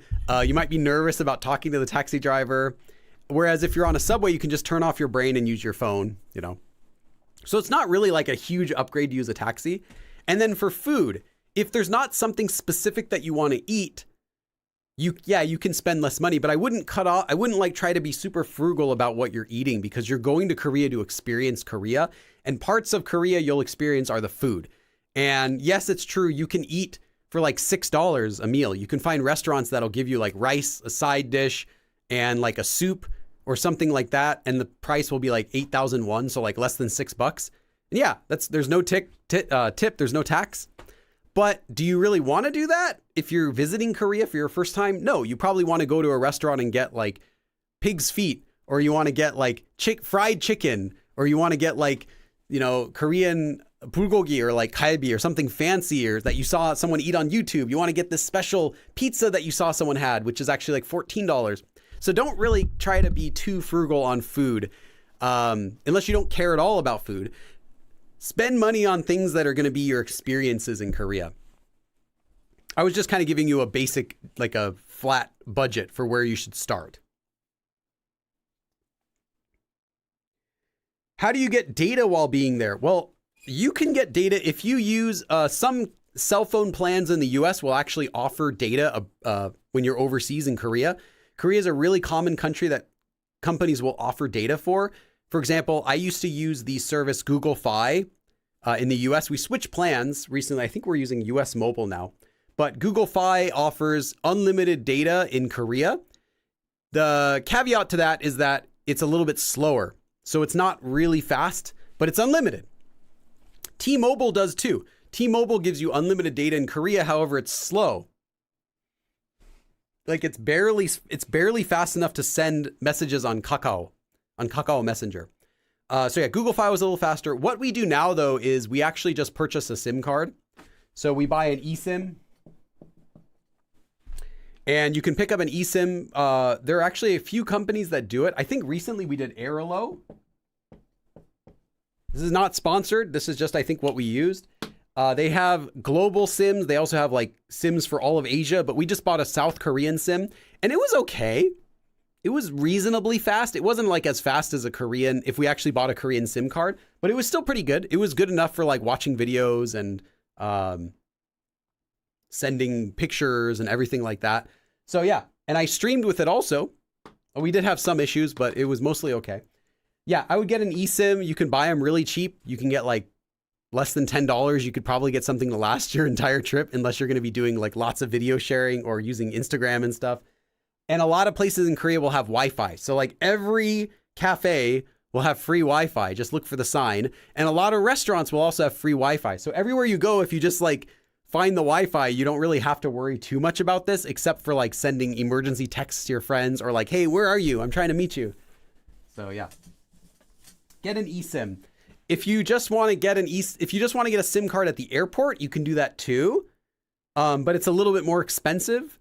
They do have that option though, if you want to get an actual SIM card. And the benefit of an actual SIM card is that an eSIM only gives you data, but an actual SIM card will also give you a phone number if you wanted to call someone. If someone says, hey, you have to call me, here's my number, and you're not connected with them on any other social media to send messages, then you could get that. But these days you don't really need to call anyone on the phone. Most people just have, well, I shouldn't say most people, literally everyone has Kakao. If someone says they don't have Kakao, at this point, I can guarantee they're lying.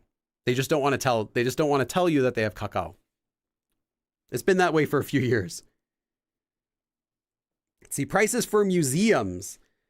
That would depend on the museum. Let's just say 10,000 won or 5 to 10,000 won, depending on what it is. So it's not really going to be that expensive. Kai says, how much are books in Korea? Around 12,000 to 20,000 is average from what I've seen for the kids' books. So that's probably what it's going to be for other books too. So maybe just say 20,000 per book maximum. And some of the small books might be like 10,000. So somewhere in that range. I didn't really see anything more than that. There was like a big, like a dictionary, like a Minecraft dictionary that he did see that was like 25. But other than that, books aren't too expensive in Korea. Nastaria says, when I rented a hanbok and got to get into Gyeongbokgung for free. That's right. Yeah. If you're wearing a hanbok, you get to access any of the palaces for free.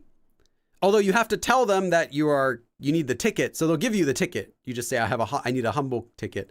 And they give you a ticket, but it's free. And I did that as well before a couple times. Now you're not really saving money that way, but if you were going to go to the palaces anyway, then you might. However, know something though, the hanbok rentals aren't all day. So don't think like, oh, if I go to all the palaces, it'll actually pay for itself because you only have like 2 hours. The rentals are usually just 2-hour rentals. So you would only have time to go to one palace in that amount of time, maybe two if you take a taxi from like Gyeongbokgung to Deoksugung, which are kind of like right next to each other, or maybe like Changdeokgung or something right next to there.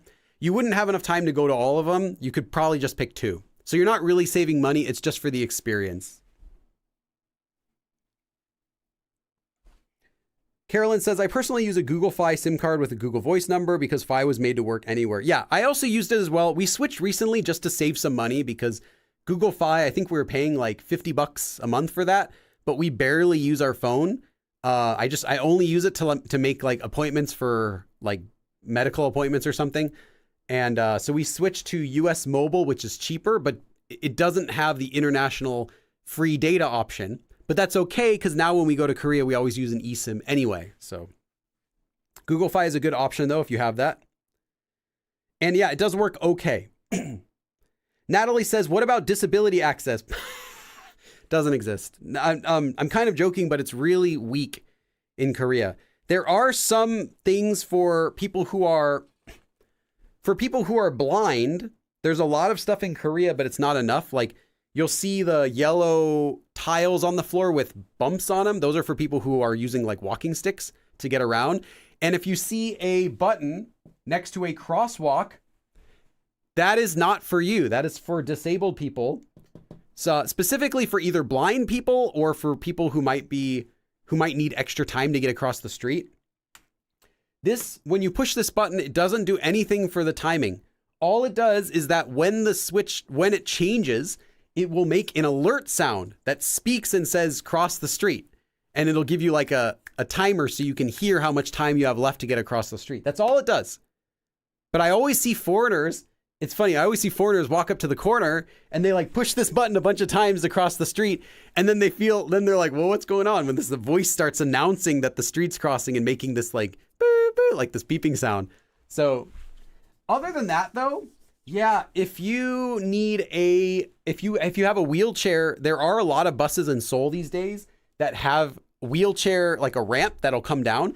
And the buses will list that on the 시간표, the time schedule on like the little screen that they have at the bus stops. The bus will have like a little icon that indicates that they can support wheelchairs. But if you're doing a subway, you have fewer options because every subway station will have an elevator, but that elevator is not going to be at every exit. It will be at one of the exits. And that might not be the exit you need. And then you might not even be able to cross the street. Like you'll have to take the elevator at the other side of the street. But the only way to get to the other side of the street is by going under the subway or by like walking half a mile the other direction and crossing the street. So that's a problem that I've encountered. I haven't had to deal with it because I don't use a wheelchair, but I've experienced that where I saw like elevators in an inaccessible place. And I was thinking like, I want to take the elevator because I have like a heavy bag for filming, but I have to go down these stairs and get back to the other side. So it's not very friendly for people who have disabilities. Now it's much better than it was a decade ago and 2 decades ago and 3 decades ago, but it's not quite where it needs to be.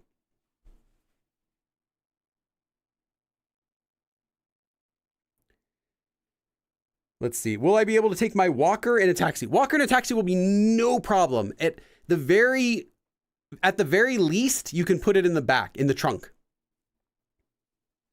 Yeah, there's no problem with that. Liliette says, different strokes. I guess I found it nicer to have a cozier place. Yeah, sure. If that's something that's important to you, absolutely. I'm just trying to let for people who it's not really like super important, but they're not sure. Can I do that? Is that okay? Is it safe? Yes, I'm letting you know it's totally fine. But if you're someone who really wants to be pampered, you really want like the nice accessory, like amenities and everything, you really want to have this in your room and this here, then yeah, obviously pay for it.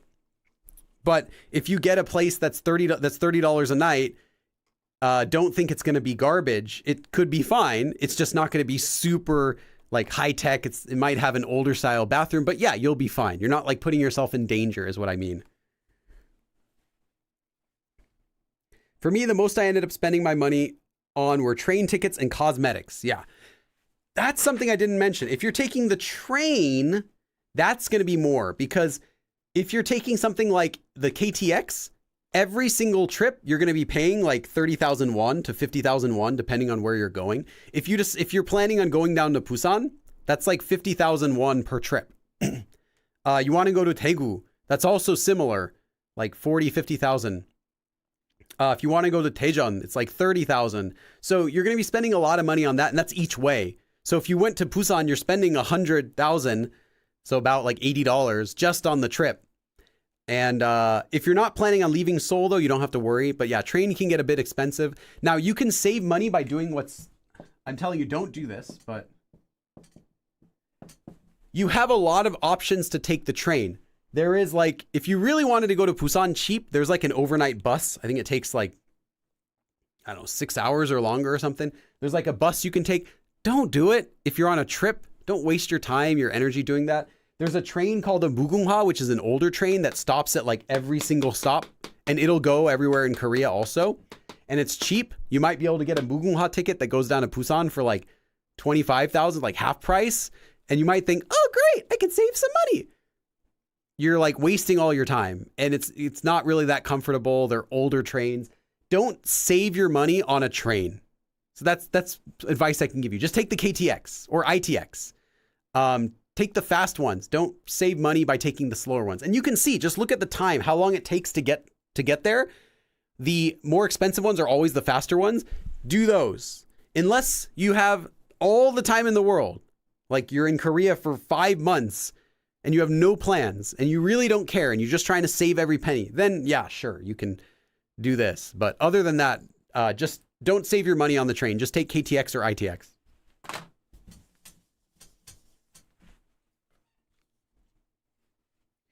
Is it bad etiquette to use your phone or read a book at a restaurant if you're eating alone?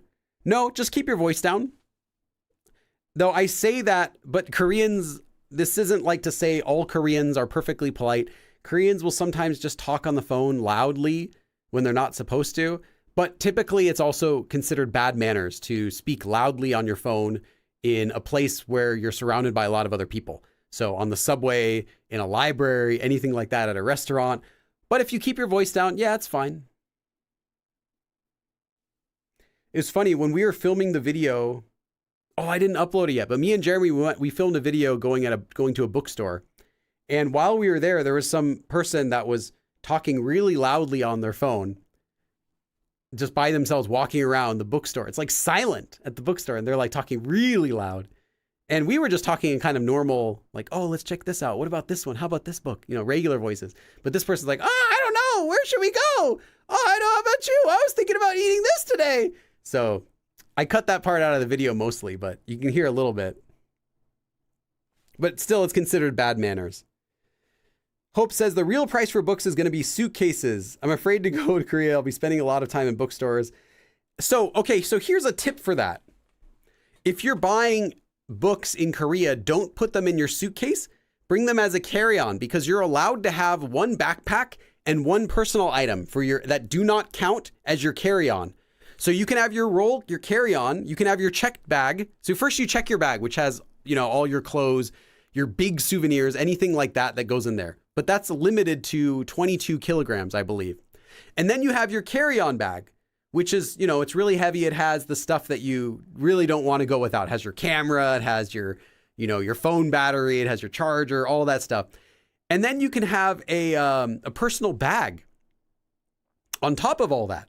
So for your personal bag, you can carry in like a big bag full of books, and you'd be surprised how much you could carry. So bring like all your books, just carry them on to the airplane with you, like 30 pounds, 40 pounds, whatever, doesn't count. And then you don't have to worry about buying so many books. So we do that every year when we buy books for Jeremy. We just get him a bunch of books and we carry them. We'll put some of them in the suitcase, in the carry-on, some of them in the, that go in the check luggage, just because we don't want to be carrying all of them. But then we'll carry a bunch of them extra in a regular bag. So it's not a big deal. This time I brought home, not exaggerating, like 40 kilograms of books. Like it was like 50 to 100 books. I didn't count. It was like it was somewhere between 50 and 100 books that we got for Jeremy this time. And they were very heavy, but successfully brought all of them back, no problem. Bailey, would you say there's a 공감 problem when it comes to things like ADHD, autism, or dyslexia? People know the term ADHD. They know those words. So, I mean, yeah, there's less acceptance of it, I guess. Natalie says, I'm worried about bathroom access. What do you mean? Let's see. Awareness issue. Yeah. No, I think people know about that. Hope says, nice to know about buses. Subways are almost never fully accessible anyway. That's standard. Yeah. Natalie says, I've seen pictures. The only way to get on the elevator by going up a couple steps. Yes. Okay. I was like waiting for my tablet to die. It just died. So let me charge it again. Yes, that is really common.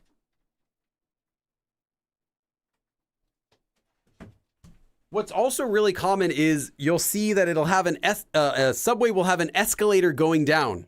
So you'll think, oh, I don't need the elevator. I have a suitcase, but I don't need the elevator because they have an escalator. I'll just take that. So you take the escalator going down and it goes to another level. And then the next level, the escalator's out of service. So now you're stuck. And there's no elevator going back up if you changed your mind sometimes. So you're stuck down there. You have your heavy bag. And now you have to walk down the next level, a flight of stairs with your heavy suitcase that you thought you were going to just take down the escalator the whole way. That's happened more times than I can count. Or another one is you'll go down the escalator and it'll go down another, and then you get to the bottom, you're like, yay, I'm here. But then when you come back to leave at nighttime, the escalator's shut off for some reason. Maybe they're doing maintenance on it, or maybe whatever. They just shut it off. So now you're stuck here and you can't, literally there's no way to get out because you're on the wrong side. There's no elevator. The elevator was on the other side of the station. So you're like stuck there. So you have to like carry your bag up all these stairs. it's a really annoying thing that no one ever really seems to check. When they do maintenance on something, they never put a sign that says, hey, the escalator is broken down here. It's just, you just have to get lucky that everything's functioning properly. I wish that they would have a sign that says the escalator doesn't function from the second floor or something today. It'll be ready this time, or we're working on it or something. That way, you know, before you enter, hey, this way you will have to take some stairs. Cause yeah, I'll bring my bag to the airport every year and I have to deal with, I end up just having to carry it a lot. Okay, I have to check your chat messages this way.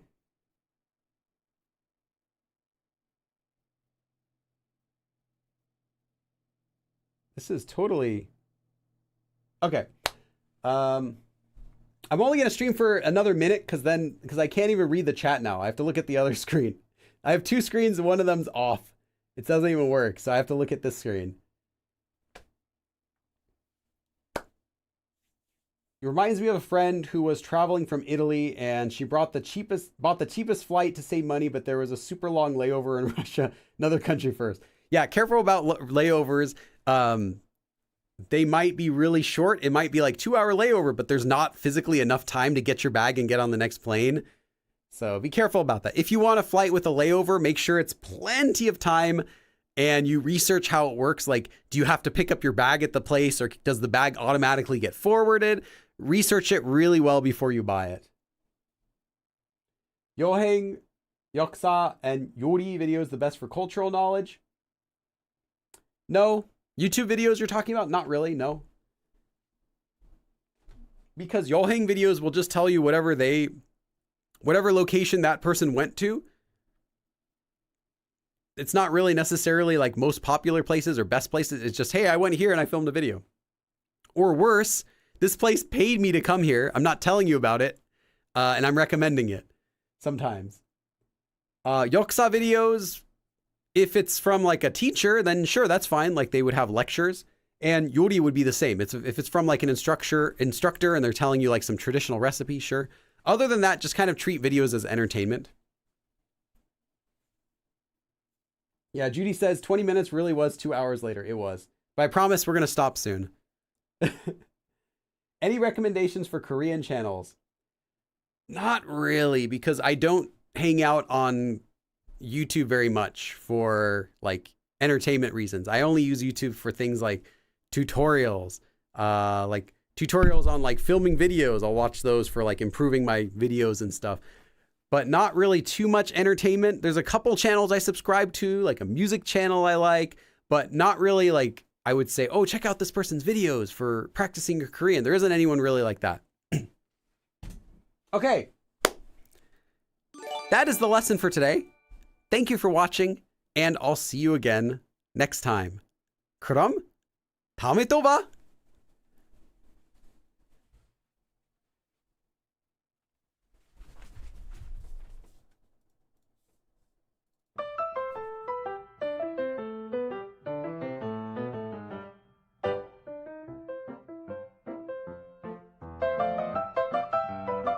Oh no, Kai!